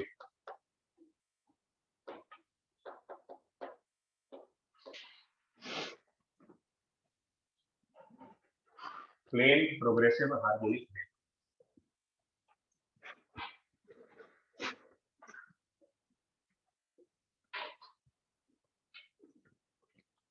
मैंने अभी स्टार्ट में क्या कहा था, वेव के लिए मुझे क्या क्या चाहिए होगा, नीड क्या चाहिए,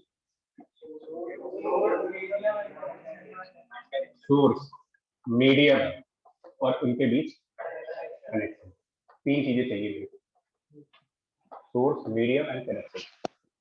चलिए स्टार्ट करते हैं। हमने सोर्स के लिए एक ब्लॉक सेलेक्ट किया है, एक मास m लिया एज ए सोर्स,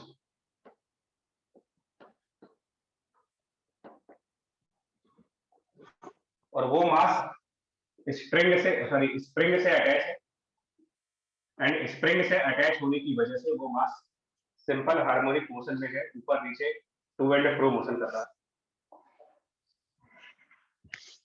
एक मास लिया जो स्प्रिंग से अटैच है और वो mass up and down oscillate कर रहा है with amplitudes plus A and minus ए।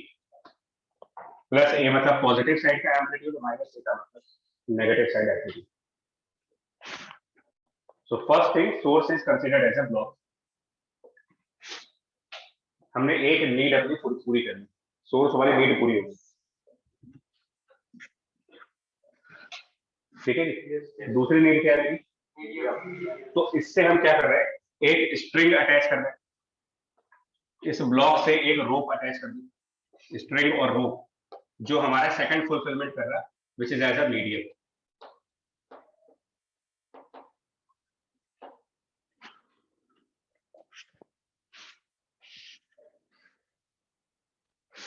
दूसरी कंडीशन में फुलफिल हो गई, और तीसरी कंडीशन कैसे फुलफिल होगी? तो उसके लिए रोप और ब्लॉक को आपस में बांधा हुआ है, यहाँ पर कनेक्ट कर दिया, the rope attached with the mass, connection दिया गया।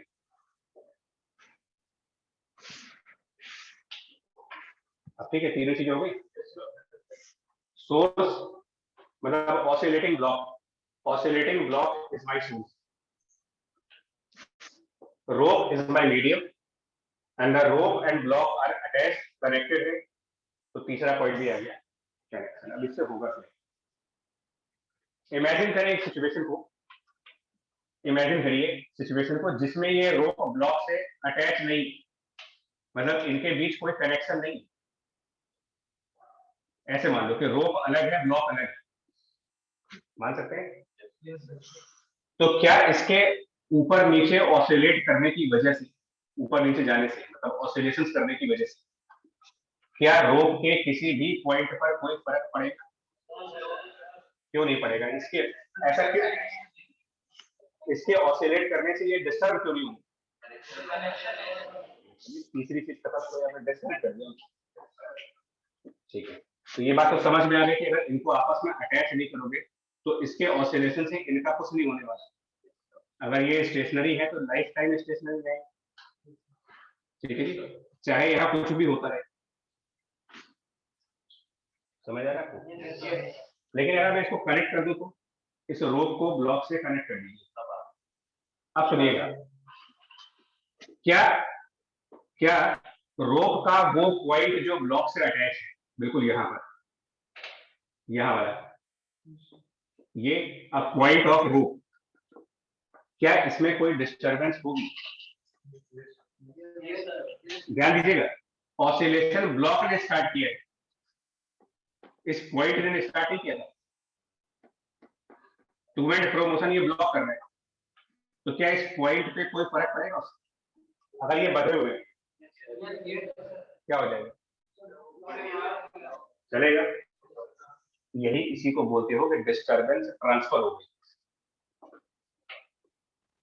इसके अप एंड डाउन मोशन करने से इससे अटैच पार्टिकल भी ऊपर नीचे वाइब्रेट करेगा, मतलब कि ब्लॉक ने रोप को डिस्टर्ब कर दिया। ब्लॉक ने रोप को क्या किया? डिस्टर्ब। और वो डिस्टर्बेंस सिर्फ एक पॉइंट पर नहीं है। ऐसा नहीं हो सकता कि ब्लॉक ने इस पॉइंट को डिस्टर्ब किया तो सिर्फ यही पॉइंट डिस्टर्ब होगा और बाकी के पॉइंट स्टेशनरी पॉइंट्स नहीं। ये पॉइंट ब्लॉक की वजह से जब डिस्टर्ब होगा तो ये अपने से आगे वाले को डिस्टर्ब करेगा, वो अपने से आगे वाले को डिस्टर्ब करेगा, वो अपने से आगे वाले को डिस्टर्ब करेगा, and that becomes motion of disturbance. और इसको कहते हैं कि स्प्रिंग में एक वेव आती है। A wave will be generated in this rope. आगे बात समझ में?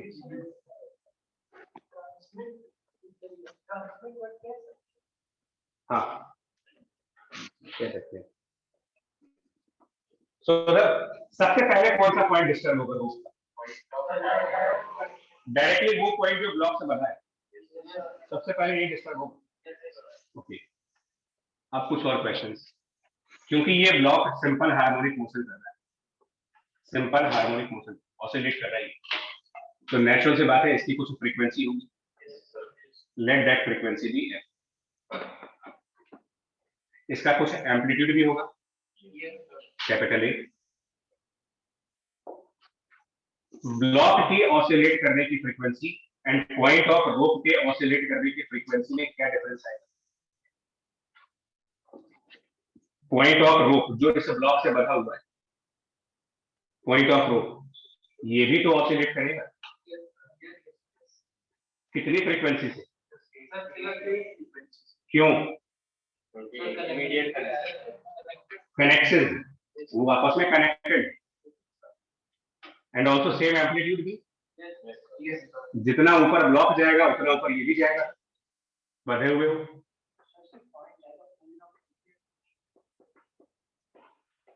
क्या कर रहे थे? नहीं, वो पॉइंट अभी सिर्फ इस पॉइंट की बात हो रही है। ये जो भी लाइन लिखी गई है ये इस पॉइंट की बात की गई है जिसका डायरेक्ट ब्लॉक से कनेक्ट है।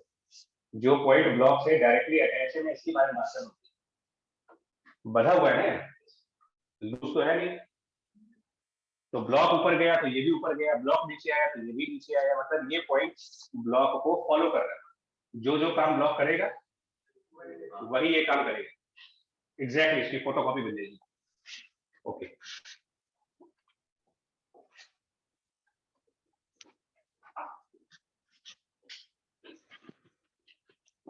अब जब ये पॉइंट ऊपर जाएगा तो इस पॉइंट से अगला वाला पॉइंट अटैच, मॉलिक्यूलर लेवल पर सारे मॉलिक्यूल अटैच। तो अगर एक पॉइंट ऊपर गया तो बगल वाला पॉइंट भी जाएगा, ये पॉइंट ऊपर जाएगा तो इसके बगल वाला पॉइंट ऊपर जाएगा, और यही चीज कहलाती है propagation of disturbance, motion of disturbance. तो डिस्टर्बेंस क्या हुआ यहाँ पर? अगर ये ब्लॉक इस स्ट्रिंग से अटैच नहीं होता तो ये पॉइंट के साथ क्या हो रहा होता? मान लो अटैचमेंट ना होती, कनेक्शन ही ना होता, ये पॉइंट स्टेशनरी होता ना। और अब ये पॉइंट कहाँ जा रहा है, किस डायरेक्शन में जा रहा है, फॉरवर्ड या अप डाउन? और डिस्टर्बेंस किधर भाग रही है? डिस्टर्बेंस फॉरवर्ड जा रही है, लेकिन ये पॉइंट का मोशन अप एंड डाउन होता है।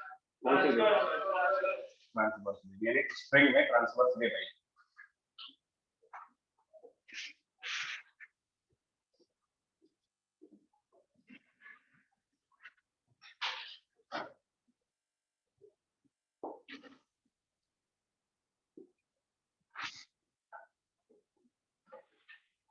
ठीक है, यहाँ तक क्लियर? मतलब डिस्टर्बेंस, ये जो पॉइंट है इसके ऑसिलेट करने से ये भी ऑसिलेट करेगा, तो वही डिस्टर्बेंस है। That oscillation is the disturbance. क्योंकि अगर ये पॉइंट ब्लॉक से अटैच नहीं होता तो ब्लॉक ऑसिलेट करता रहे, इसमें कोई फर्क नहीं पड़ता। अटैचमेंट की वजह से ये ऑसिलेट करेगा तो ये भी ऑसिलेट करेगा, और किधर की तरफ ऑसिलेट करेगा? तो that oscillation is our disturbance which is in the Y direction, but that disturbance will move in the forward direction. Because जब ये डिस्टर्ब होगा तो उसके बाद ये डिस्टर्ब होगा, इसके बाद ये डिस्टर्ब होगा, इसके बाद ये डिस्टर्ब होगा, एक के बाद एक पार्टिकल से डिस्टर्ब होना स्टार्ट हो जाएगा।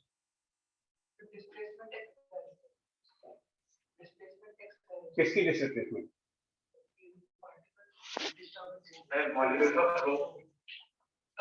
नहीं, आप समझ, रोप के जो भी पॉइंट्स हैं वो ऊपर नीचे ऑसिलेट करेंगे, लेकिन इनके ऊपर नीचे ऑसिलेट करने के कुछ समय बाद अगला पॉइंट भी ऊपर नीचे करेगा।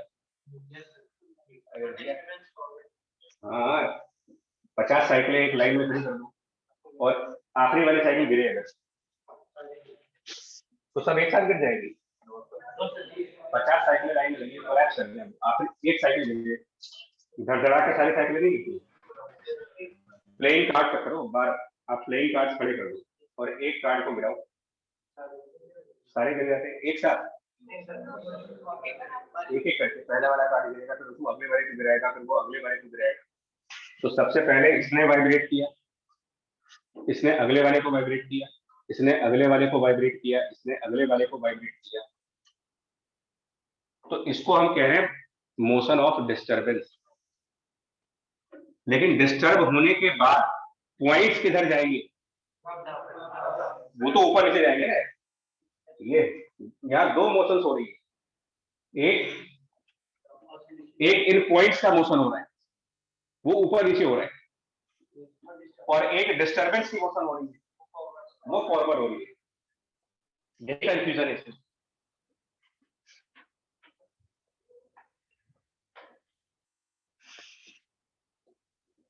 खैर,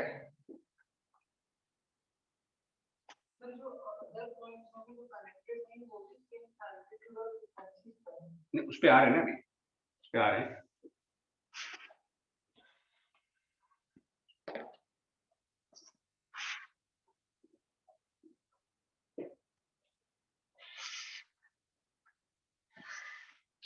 ठीक है, चलिए, तो ये बताओ, क्योंकि ये ब्लॉक तो ऑसिलेट कर रहा है ना, तो इसकी क्या इक्वेशन लिखेंगे?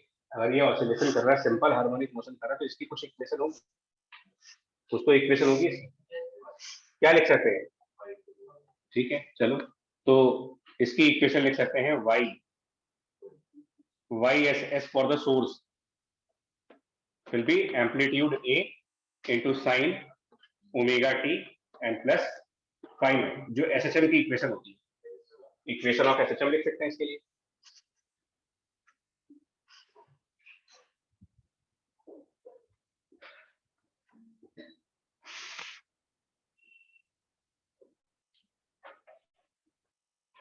तो इस ब्लॉक से अटैच जो पॉइंट है, इसके मोशन की क्या इक्वेशन बनेगी? इस पॉइंट के मोशन की इक्वेशन जो इस ब्लॉक से अटैच सेम होगी ना, मतलब यही इक्वेशन इस पॉइंट के लिए भी होगी। ठीक है,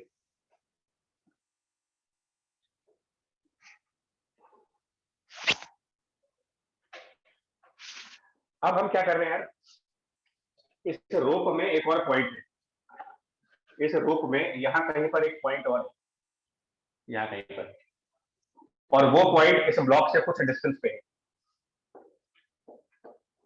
इस ब्लॉक से कुछ डिस्टेंस पे है। तो क्या जिस मूवमेंट पर ये ऑसिलेट करेगा, एग्जैक्टली उसी मूवमेंट पर ये भी ऑसिलेट कर जाएगा? साइकिल वाला एग्जांपल लो, पहली साइकिल गिरेगी तो क्या आखिरी वाली उसी टाइम बन जाएगी? कुछ समय के बाद गिरेगी। तो सबसे पहले तो ये सबसे पहले ऑसिलेशन करना स्टार्ट कर देगा, क्योंकि ये डायरेक्ट कनेक्टेड है किसके साथ? ब्लॉक से।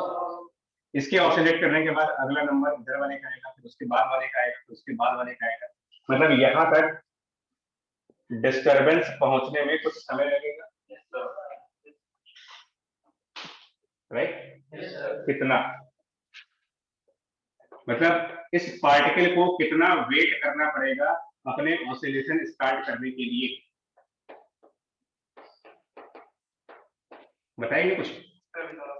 हैज टू वेट, वेलोसिटी बताए, मतलब जो वेव है वो v स्पीड से चल रही है, वेव स्पीड v है, मतलब डिस्टरबेंस के आगे आने की स्पीड v। डिस्टरबेंस के आगे आने का मतलब ऐसे समझना, पानी में वेव क्रिएट कर दी तो वो वेव आज तक कितनी देर में पहुंच रही है, ये क्या है? Wave speed. लेकिन वो पानी कितना ऊपर नीचे हो रहा है, वो पार्टिकल्स हो गए, वो चीज क्या हो जाएगी? पार्टिकल। तो यहाँ पर कितना वेट करेंगे? अगर वेव की स्पीड v है और x डिस्टेंस है, तो this particle has to wait for how many seconds? x by v seconds before oscillation begins, before oscillation starts। मतलब यहाँ पर ऑसिलेशन स्टार्ट करने के लिए इसको x by v seconds wait करना पड़ेगा।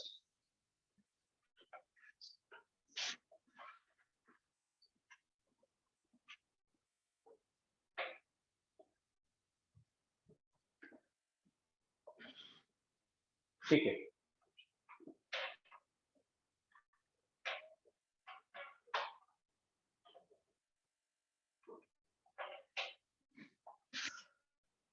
मतलब पहले ये ऑसिलेट कर गया, उसके कुछ समय के बाद ये ऑसिलेट करेगा। लेकिन मैं अब यहाँ पर एक एजम्पशन डालूं, ये जब भी ऑसिलेट करेगा इसका ऑसिलेशन इस पॉइंट के ऑसिलेशन के सिमिलर ही होगा। ठीक है, एक पहले ऑसिलेट कर रहा है, एक बाद में ऑसिलेट कर रहा है, बट जब भी ये ऑसिलेट करेंगे दोनों के ऑसिलेशंस बिल्कुल आइडेंटिकल होंगे। ये मेरा एजम्पशन, और इस एजम्पशन के बेसिस पर हम इसको बोलते हैं फ्री वेव।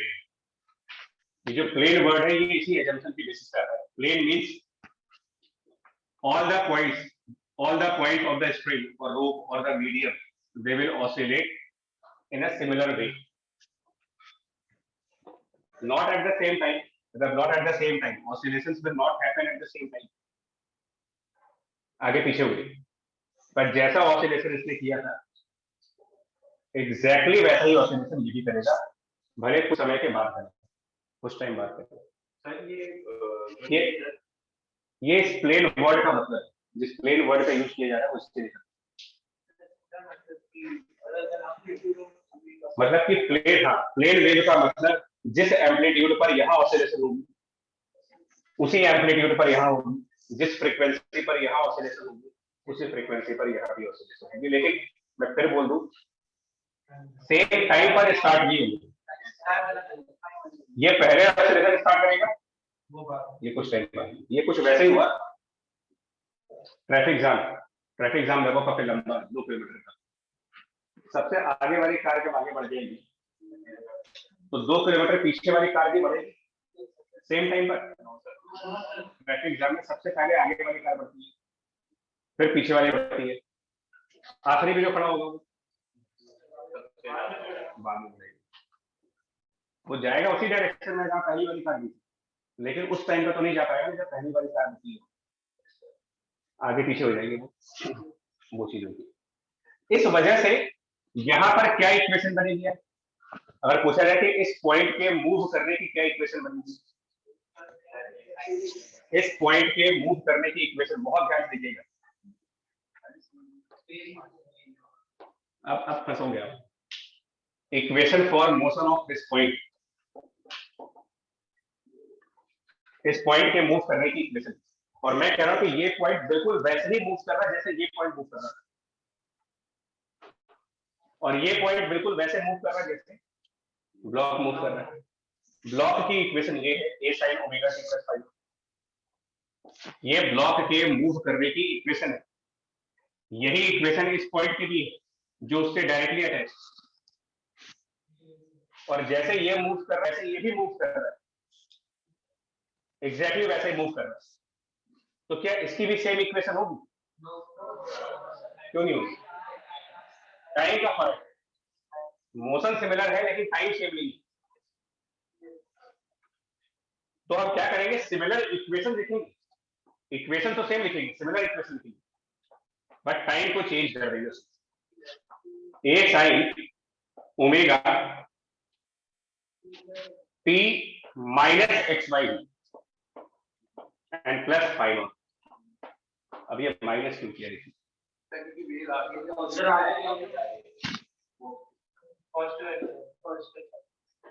वो चीज नहीं लगाई तो गलत, वो फंस हो गई। अभी जो पढ़ाया था वो अलग चीज है, अब जो पढ़ रहे हैं वो अलग चीज है। ये t minus X by V करने का कुछ और रीजन है।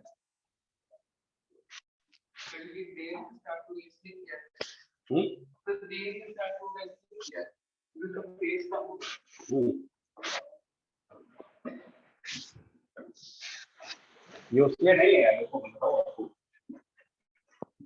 समझना। एक एग्जांपल देना, मान लो 2 कार है, 2 कार्स का एग्जांपल लो, ठीक है, 2 कार का एग्जांपल ले रहे, बिल्कुल आइडेंटिकल कार है, सेम कंपनी सेम ब्रांड, सब कुछ एक जैसा ही, और 12 ओ क्लॉक पर इस कार ने स्टार्ट कर दिया, मतलब ये कार स्टार्ट हुई एट 12 ओ क्लॉक, और उसी जगह से दूसरी वाली कार स्टार्ट होती है एट 1 ओ क्लॉक। 1 ओ क्लॉक पर सेकंड कार स्टार्ट होती है, 12 बजे पहली वाली कार चलती है उसी जगह से, और जितनी इनिशियल वेलोसिटी इसकी और जितनी एक्सेलरेशन इसका एग्जैक्टली सेम यहाँ पर भी, यू और ए यहाँ पर भी सेम। मतलब दोनों कारें चलेगी बिल्कुल एक जैसे, ठीक है, लेकिन पहले ये चलेगी बाद में ये चलेगी, और एक 3 बजे का टाइम डिसाइड किया गया, 3 ओ क्लॉक, और पूछा जाए कि 3 ओ क्लॉक पर ये कार कितना डिस्टेंस आगे जा चुकी है S1, और उसी 3 o'clock पर ये कार कितना डिस्टेंस आगे गई है, मतलब इन दोनों कार्स की पोजीशन 3 बजे कहाँ पर होगी। क्या सुनो, क्या 3 बजे ये कार वहीं पे होगी जहाँ पहली वाली कार, क्यों नहीं होगी। तो अगर 3 बजे पहली वाली कार यहाँ मान लो कुछ आगे पहुंच गई, तो नेचुरल से बात है दूसरी कार तो पीछे होगी ना, कुछ ऐसे कुछ पीछे होगी, और इसका डिस्प्लेसमेंट जब कैलकुलेट करना होगा दूसरी कार का, सेकंड कार का डिस्प्लेसमेंट, पहली कार का डिस्प्लेसमेंट जब निकालना होगा तो फर्स्ट कार के डिस्प्लेसमेंट के लिए इक्वेशन लिखोगे u into 3, बिकॉज टाइम 3 घंटे का हो चुका, 12 बजे चले थे 3 बजे 3 घंटे हो गए, u into t plus half AT square. लेकिन दूसरे कार के डिस्प्लेसमेंट को लिखने के लिए क्या करें, क्या इसमें भी आप 3 लिखोगे, तो क्या कर रहे हो, सिमिलर इक्वेशन नहीं लगा रहे हो, इक्वेशन तो सेम लगा रहे हो ना, जो इक्वेशन यहाँ है वही इक्वेशन यहाँ पर है, चेंज क्या कर रहे हैं, वैल्यू ऑफ टाइम, तो 1 घंटे ज्यादा किया है कि कम किया है, क्योंकि ये 1 घंटा लेट स्टार्ट हुआ है, तो अगर कोई चीज लेट स्टार्ट करेगी लेकिन वो सेम इक्वेशन को फॉलो करेगी, तो पिछले इक्वेशन में जो टाइम की वैल्यू रखी गई है उससे कम नहीं रखोगे यहाँ पर। अगर कोई चीज लेट स्टार्ट करके सेम इक्वेशन फॉलो करे तो मेरे को क्या करना चाहिए, उस इक्वेशन में टाइम की वैल्यू को बदल दीजिए, सेम इक्वेशन फॉलो होगी। मैं यही बोल रहा हूँ, इस पॉइंट का मोशन उसी इक्वेशन से होगा जिस इक्वेशन से इस पॉइंट का मोशन हो रहा है, लेकिन ये कुछ टाइम बाद स्टार्ट हो रहा था, तो इसकी इक्वेशन में जहां पर वैल्यू ऑफ टाइम थी उस वैल्यू को हम लेस कर रहे हैं, वैल्यू ऑफ टाइम लेस कर रहे हैं, कितनी, t minus X by V, और ये एक्स बाई वी कहाँ चला गया, जितने टाइम बाद ये स्टार्ट होगा। अब आई बात समझ, आप बोल रहे हो लेकिन मैं ऑनेस्टली बता रहा हूँ यार, इतना पर्सनल, मैं इतने एक्सपीरियंस मैंने किया है, जब न्यूमेरिकल सामने आ रहा होता है तब दिमाग काम नहीं कर रहा होता है कि पता नहीं क्या हो रहा है। अब ये जो सामने लिखा है ये क्या डिस्क्राइब कर रहा है, ये चीज क्या डिस्क्राइब कर रही है, ये इक्वेशन क्या डिस्क्राइब कर रही है, इस पॉइंट के मूव करने की इक्वेशन, किस पॉइंट की, जो हमारे सोर्स से कितने डिस्टेंस पे। तो अब आप फाइनली ये बोलोगे this equation is the equation for, this equation is the equation for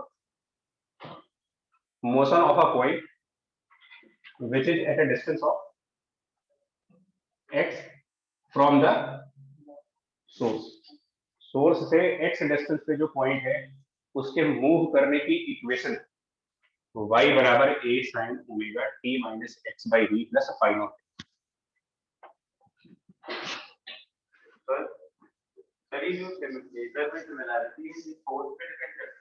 हमने माना है प्लेन वेव को, प्लेन वेव का मतलब ये होता है, तो इसमें से सिस्टम में इस वजह से सिमिलैरिटी नहीं, सिमिलैरिटी की गारंटी नहीं होती है, कभी कभी ऐसा भी होता है कि ये अलग इक्वेशन चल रहा है, ये इसकी अलग इक्वेशन, ये हमने अपने सिलेबस को मान लिया है कि हम इसी सिलेबस को पढ़ेंगे।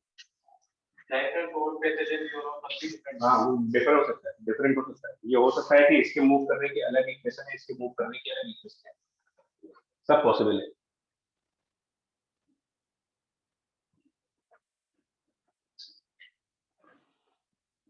सोर्स से स्मॉल एक्स डिस्टेंस पर, सोर्स से स्मॉल एक्स डिस्टेंस पे एक पॉइंट है जो ऊपर नीचे टू एंड फ्रो करेगा, ऑसिलेशंस करेगा, और उसके ऑसिलेशन की जो इक्वेशन बनेगी, equation of oscillation at this point, वो ये होगी, ये इसका फिजिकल मतलब है।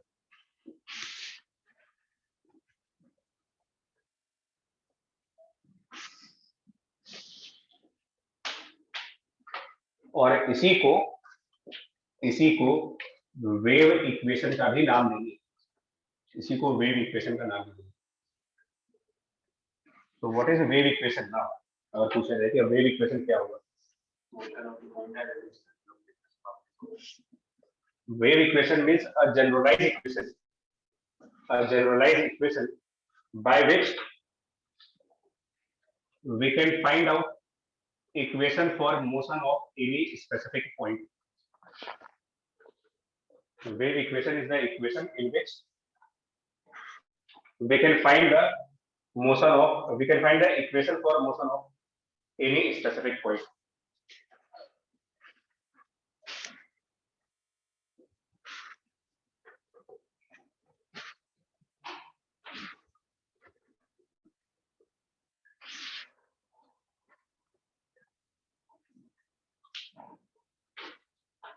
तो इसमें वर्ड्स की मीनिंग बता दे। प्लेन वर्ड क्या सिग्निफाई कर रहा था मुझे? Meaning of this plane word that every point will oscillate by the same equation. Every point will oscillate by similar equation, not same equation, similar equation. Same equation नहीं कह सकते। These two equations are similar but they are not same equations.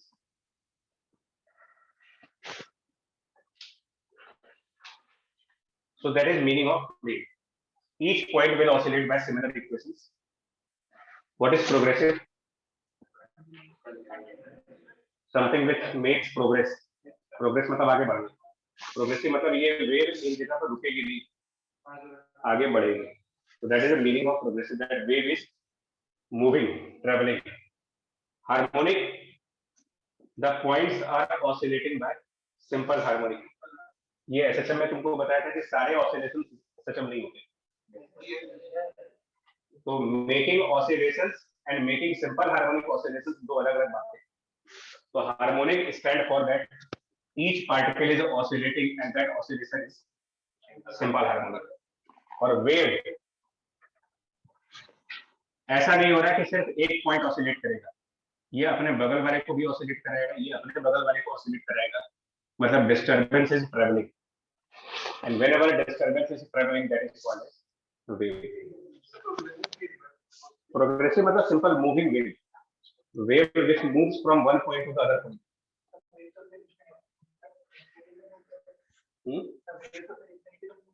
हाँ, जहां तक medium होगा वहां से चलेगा।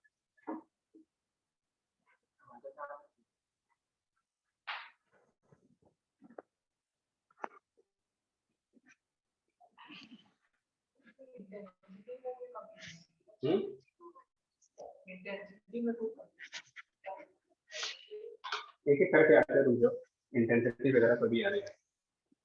पहले इस पॉइंट आइडियल कंडीशन है, ऐसा कभी नहीं हो सकता कि यहाँ और यहाँ सेम एम्पलीट्यूड है। आइडियल कंडीशन पर देखिए एक एक करके और इसको थोड़ा सिंप्लीफाई कर लेते हैं, इस इक्वेशन को सिंप्लीफाई करेंगे।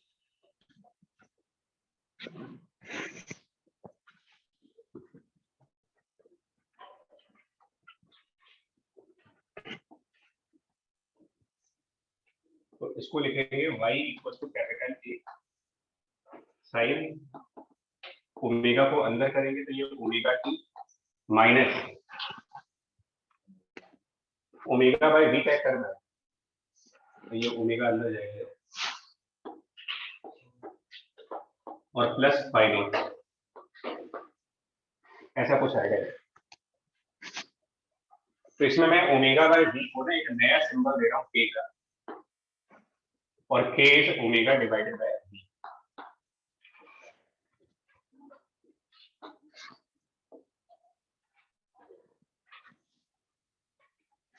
पहले सिंबल्स की मीनिंग समझने के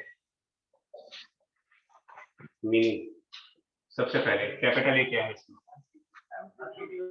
इक्वेशन तो पढ़ लिया, लेकिन इस इक्वेशन में सिंबल क्या मतलब रखते हैं अभी क्वेश्चन हो पाएंगे। तो this A stand for amplitude, किसका, कौन से पॉइंट का, इस पॉइंट का, इस पॉइंट का, इस पॉइंट का।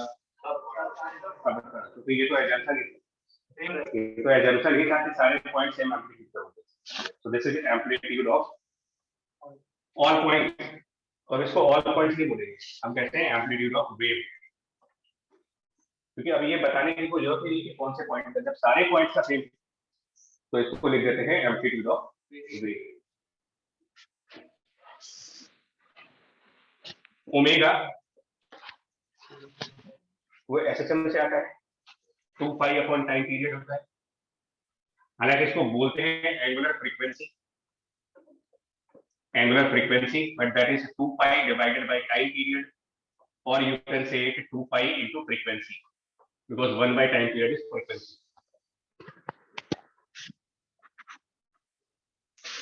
T क्या है इसमें? मूवमेंट, इंस्टेंट, टाइम, मतलब कौन से मूवमेंट की बात की जा रही है?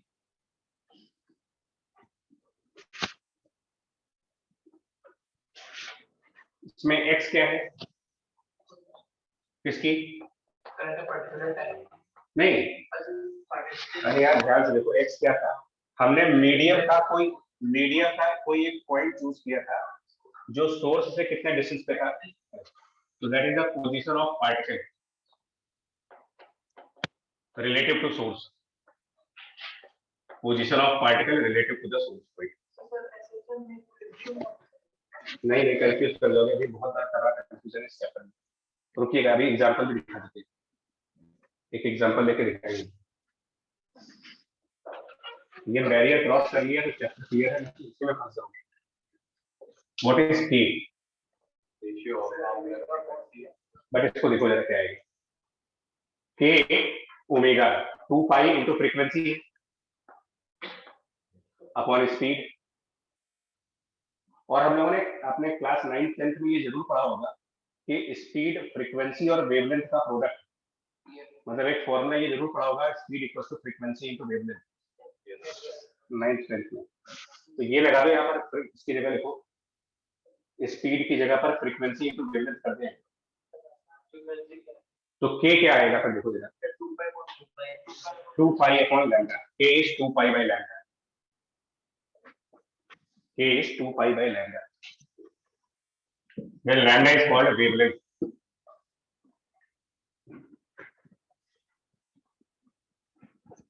बट इसको कहेंगे क्या? के को कहेंगे एंगुलर वेव नंबर। इसका नाम होता है angular wave number, but that is 2 pi divided by wavelength.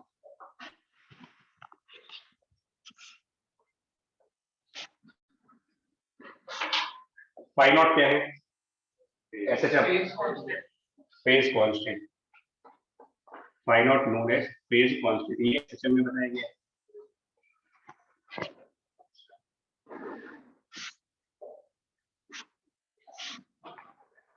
और ये पूरा term omega T minus K X plus phi naught, complete term पूरा, मतलब साइन के आगे की पूरी वैल्यू, इसको बोलते हैं फेज। अभी कल ही आप लोगों को बीच कर देता, this is called phase of wave, the complete term after the sine function या cos function, phase of wave. मतलब अभी एक पर्टिकुलर पॉइंट हो जाएगा। नहीं, phase of wave particular time पे होता है, पॉइंट पे नहीं। माइनस साइन क्या बता रहा है इसमें?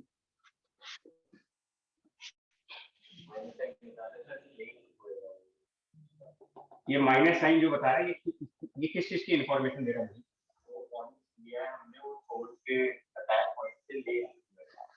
तो इसका मतलब that wave is moving in the positive x direction. Wave का मोशन जो है अलोंग पॉजिटिव एक्स डायरेक्शन है।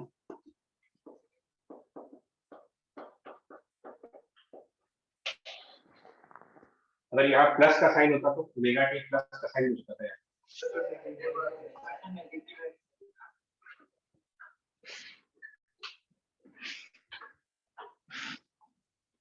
और y क्या है? Displacement. y was the displacement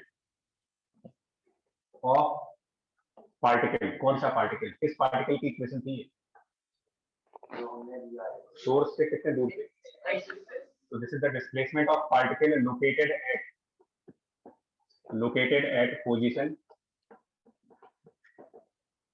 x from source. Sir एक पॉइंट ही करना है, जो आपने कहा कि कंडीशन डायरेक्शन चालू प्लस हो जाता, तो ये भी होगा।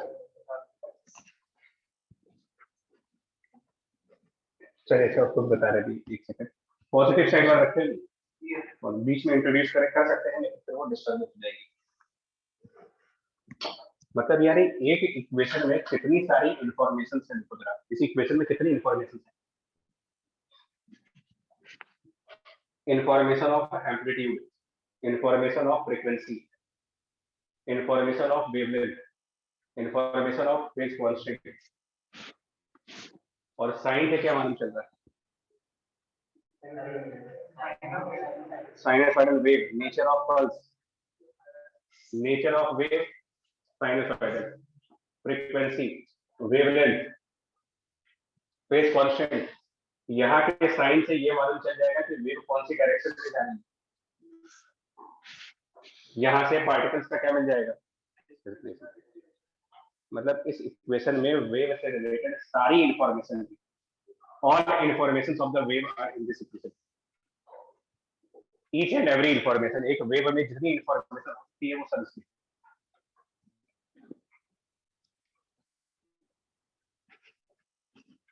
एक्चुअली है आपके पास इसमें? निकालिए, बताएं आपको।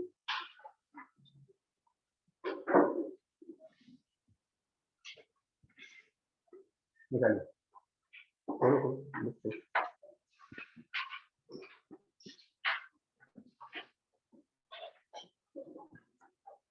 304 304 नंबर 304।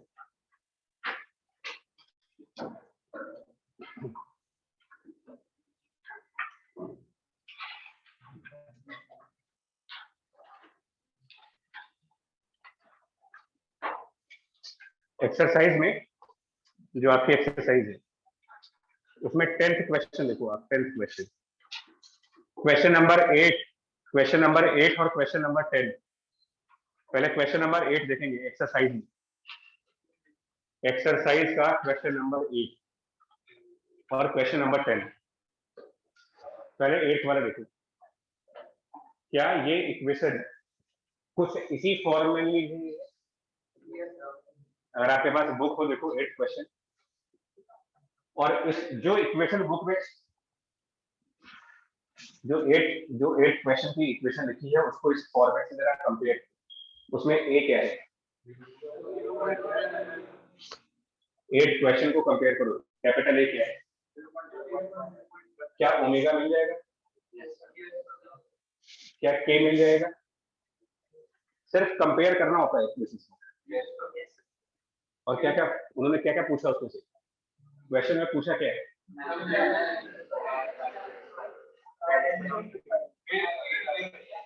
तो मैंने क्या कहा, इस इक्वेशन में सारी इंफॉर्मेशन है और तभी तो पूछ रहे हो आप इस इक्वेशन में, क्योंकि सब चीजों की इंफॉर्मेशन है। तभी तो मेरा क्वेश्चन ये है कि इक्वेशन देख करके इतने सारे क्वेश्चन पूछे गए, क्योंकि उन सबका आंसर कहां पर है? इक्वेशन के अंदर है। कैसे? जो टाइम के साथ नंबर लिखा होगा वो ओमेगा है, उससे क्या आ जाएगा? फ्रीक्वेंसी। जो एक्स के साथ नंबर लिखा है ए है, मतलब 2π/λ है तो लैम्डा आ जाएगा। यहाँ पर क्या साइन है उससे मालूम चल जाएगा वेव कहाँ जाएगी। तो उसमें माइनस साइन है कि प्लस साइन है, तो वेव नेगेटिव साइड जा रही है। यहाँ पर क्या नंबर लिखा होगा? कुछ लिखा फाइनल तो 0 हो गया, फाइनल 0 मतलब फेज कांस्टेंट 0। यहाँ पर कुछ नंबर लिखा है, दैट इज एम्पलीट्यूड पार्ट। और सिमिलरली 10th क्वेश्चन। तो ये 2 क्वेश्चन आप भी कर सकते हो 8th और 10th वाले, मतलब अभी इस इक्वेशन के बेसिस पर। और इसके अलावा मैं फिर बोलूँ आपसे, ये इक्वेशन थोड़ी सी डेंजरस इक्वेशन भी है। मतलब ये एक इकलौती इक्वेशन है जिसके थ्रू पूरा चैप्टर कवर कर लेंगे। इस इक्वेशन का मतलब ये वेव की इक्वेशन भी है, इसी को वेव इक्वेशन कह रहे हैं। बट इसको मैं एक और भी चीज कह रहा हूँ, this is wave equation and also this is equation for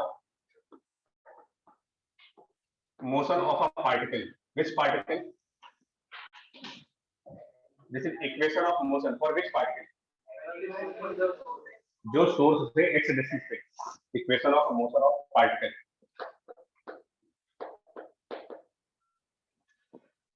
small x distance from the source, अब वो लिख नहीं पाएंगे। Equation of motion of particle which is at small x distance from the source.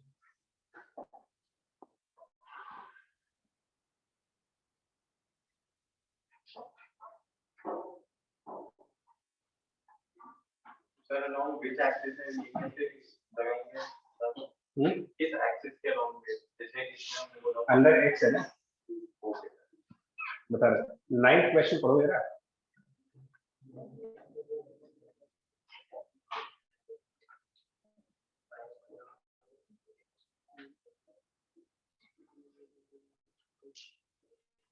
अगर आप 9th क्वेश्चन पढ़े ध्यान से देखिएगा, 9th क्वेश्चन ध्यान से पढ़ना, इसलिए बोला इसकी अंडरस्टैंडिंग बहुत जरूरी है।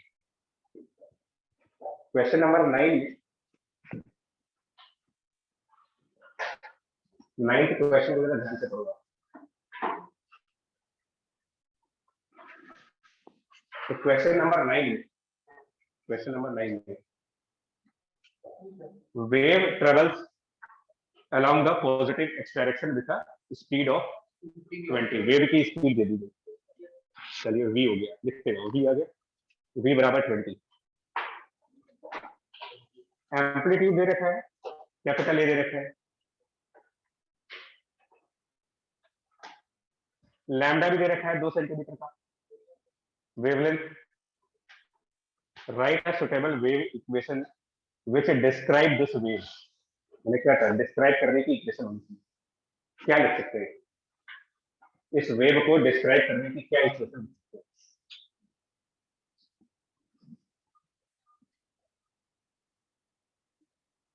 वेव को डिस्क्राइब करने की इक्वेशन क्या लिखते हैं?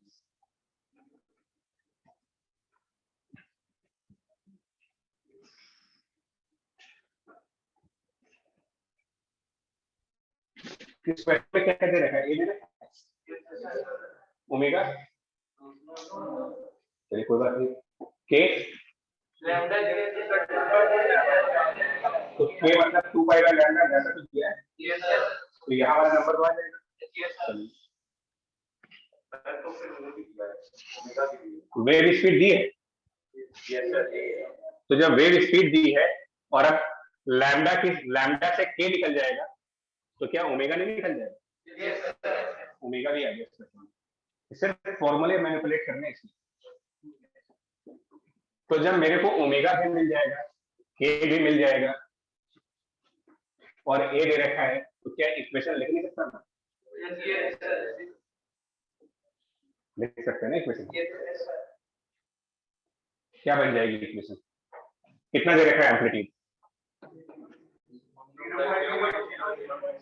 0.0 मीटर, तो 0.002 मीटर का मतलब 0.2 मिलीमीटर सेंटीमीटर हो गया, 0.2 centimetre, that is amplitude into sine omega.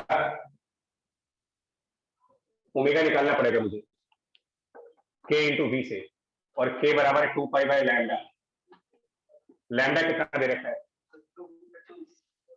तो ये 2 पाई, लैम्डा की वैल्यू 2 और वी की वैल्यू 20 तो इंटू 20, ये ओमेगा हो गया इंटू टी। कौन सा इसको सेंटीमीटर, इधर क्या है, रहने दीजिए कोई दिक्कत नहीं, यहाँ सेंटीमीटर लिखा तो है,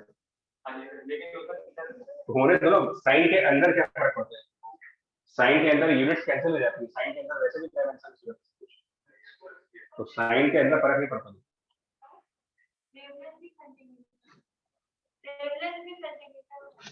सेंटीमीटर है वो, ये 2 सेंटीमीटर है कि मीटर है, और ये तो यहाँ करना पड़ेगा आपको। अगर ये मीटर है और ये सेंटीमीटर है तो ये नहीं चलेगा, तो इसको 0.02 करिए, 0.02 माइनस के which is again 2 pi upon lambda 0.02 into x. अब यहाँ माइनस लगाएंगे कि प्लस लगाएंगे, ये कौन सी डायरेक्शन में? पाई नॉट के बारे में क्वेश्चन में कोई इंफॉर्मेशन नहीं है, तो तभी मुझे सुटेबल रहा है, मतलब एग्जैक्टली पूछा है कि एग्जैक्टली क्या इक्वेशन है, मैं बताओ क्या हो सकती है। तो इसके आगे मैं कुछ बता नहीं सकता, हो सकता है पाई नॉट आए, हो सकता है पाई नॉट ना आए, तो मैं इसको यहीं पे छोड़ दूंगा। हो सकता है ये इक्वेशन हो सकता है ये ना भी, मतलब मैं यहाँ तक तो कंफर्म हूँ कि यहाँ तक की इक्वेशन सही है। आप अपना आंसर चेक करो। क्या ऐसा ही कुछ है? चेक तो बना सकते हैं। क्या इन्होंने फाई नॉट कंसिडर किया है? नहीं किया होगा, फाई नॉट कंसिडर नहीं किया होगा।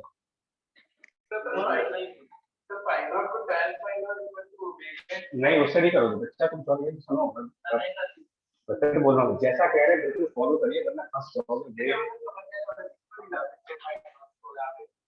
क्योंकि वो एसएसएम था, ये वेव है, तो इसमें कई सारे पार्टिकल एसएसएम कर रहे हैं, बस अलग अलग टाइम पर, पूरा फिनोमेना ही अलग है। नहीं, वो सिंगल पार्टिकल के लिए। बाकी नंबर सेम आ रहे हैं, देखो आप नंबर, ये जो टी के साथ के नंबर्स हैं तुम्हारे आंसर के, और हमारे पास सेम है। उसको नहीं करना है, एसएसएम का काम ही नहीं है, उसको ना करो बच्चे। अगर कोई डाउट्स है तो उसको रखे रहिए, होल्ड करिए। 2 क्लासेस लगती हैं वेव को समझने में, उसके बाद स्टार्ट होते हैं। पहले ये नंबर देखो आप, जो आंसर के नंबर और आपके नंबर मैच करो, जल्दी बताएं। कर रहे होंगे, सही किया तो करेंगे करेंगे, ठीक है। अब उसमें एक पार्ट और पूछा है question, right the suitable wave equation. इसके बाद अगला क्वेश्चन पूछ रहा है, ध्यान से क्या पूछना चाह रहे हैं कि x इक्वल टू 2 सेंटीमीटर की जो पार्टिकल है उसकी डिस्प्लेसमेंट क्या होगी, मतलब उस पार्टिकल की इक्वेशन चाहिए, ये तो बोल रहे आपसे। और क्या लिखा है, जिसे मैं वेव इक्वेशन कह रहा हूं, यही चीज एक पार्टिकल के मोशन की इक्वेशन भी है। तो हमें किस पार्टिकल के मोशन की बात की जा रही है, मतलब क्वेश्चन के अगले पार्ट में आपको कौन से पार्टिकल का डिस्प्लेसमेंट निकालना है, कौन से पार्टिकल की वेलोसिटी निकालनी है, x इक्वल टू 2। तो यहाँ पर x को 2 रख दीजिए, इस इक्वेशन में x को 2 रखिए। इस इक्वेशन में अगर मैं x को 2 रख दूं तो क्या बन जाएगा, ये putting x equal to 2 0.2, x equal to 2 क्या है, वो सेंटीमीटर, तो सेंटीमीटर होगा तो 0.02, x बराबर 0.02 रखोगे, x इक्वल टू 0.02, तो ये दोनों कैंसिल कर देंगे, और यहाँ पर भी ये कुछ बनेगा ना, 0.02 रखेंगे, इस पर 100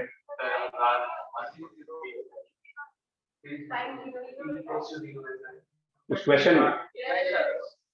अच्छा, मतलब कुल मिला करके आपको x इक्वल टू 0.02 रखना है और t इक्वल टू, तो हम t को बाद में रखेंगे, पहले x रखो, आप सिर्फ x रखो। तो हमारे पास कुछ यहाँ पर नंबर तो आएगा ना, ये नंबर एक बार क्रॉस चेक करने क्या है, 0.02 यहाँ पर 1000 मतलब 2000 पाई हो गया ना, 2000 पाई टी और माइनस 2 पाई। ये किस चीज की, ये इक्वेशन क्या है, मतलब किस चीज की इक्वेशन है, ये मोशन ऑफ पार्टिकल, किस पार्टिकल की, जो इस पार्टिकल के मूव करने की इक्वेशन है, x बराबर 0.02 वाले पार्टिकल के मोशन की ये इक्वेशन है। तो अगर ये उसके मोशन की इक्वेशन है तो उसके वेलोसिटी की क्या इक्वेशन बनेगी, यानी dy by dt, dy by dt कर लीजिए, वो उस पार्टिकल की वेलोसिटी की इक्वेशन बन जाएगी।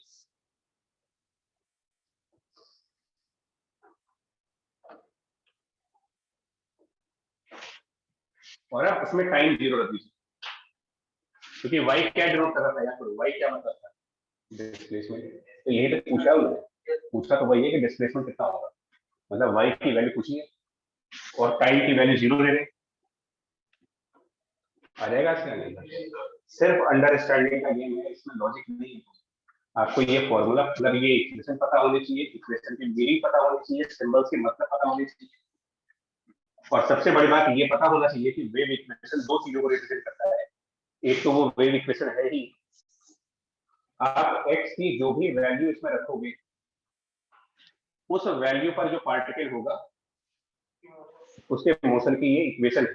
तो इसको डिफरेंशिएट करके उसके वेलोसिटी की इक्वेशन आएगी, और इसको एक बार और डिफरेंशिएट करके एक्सेलरेशन की इक्वेशन आएगी। यहाँ तक रखो, बाकी अगली क्लास में करेंगे।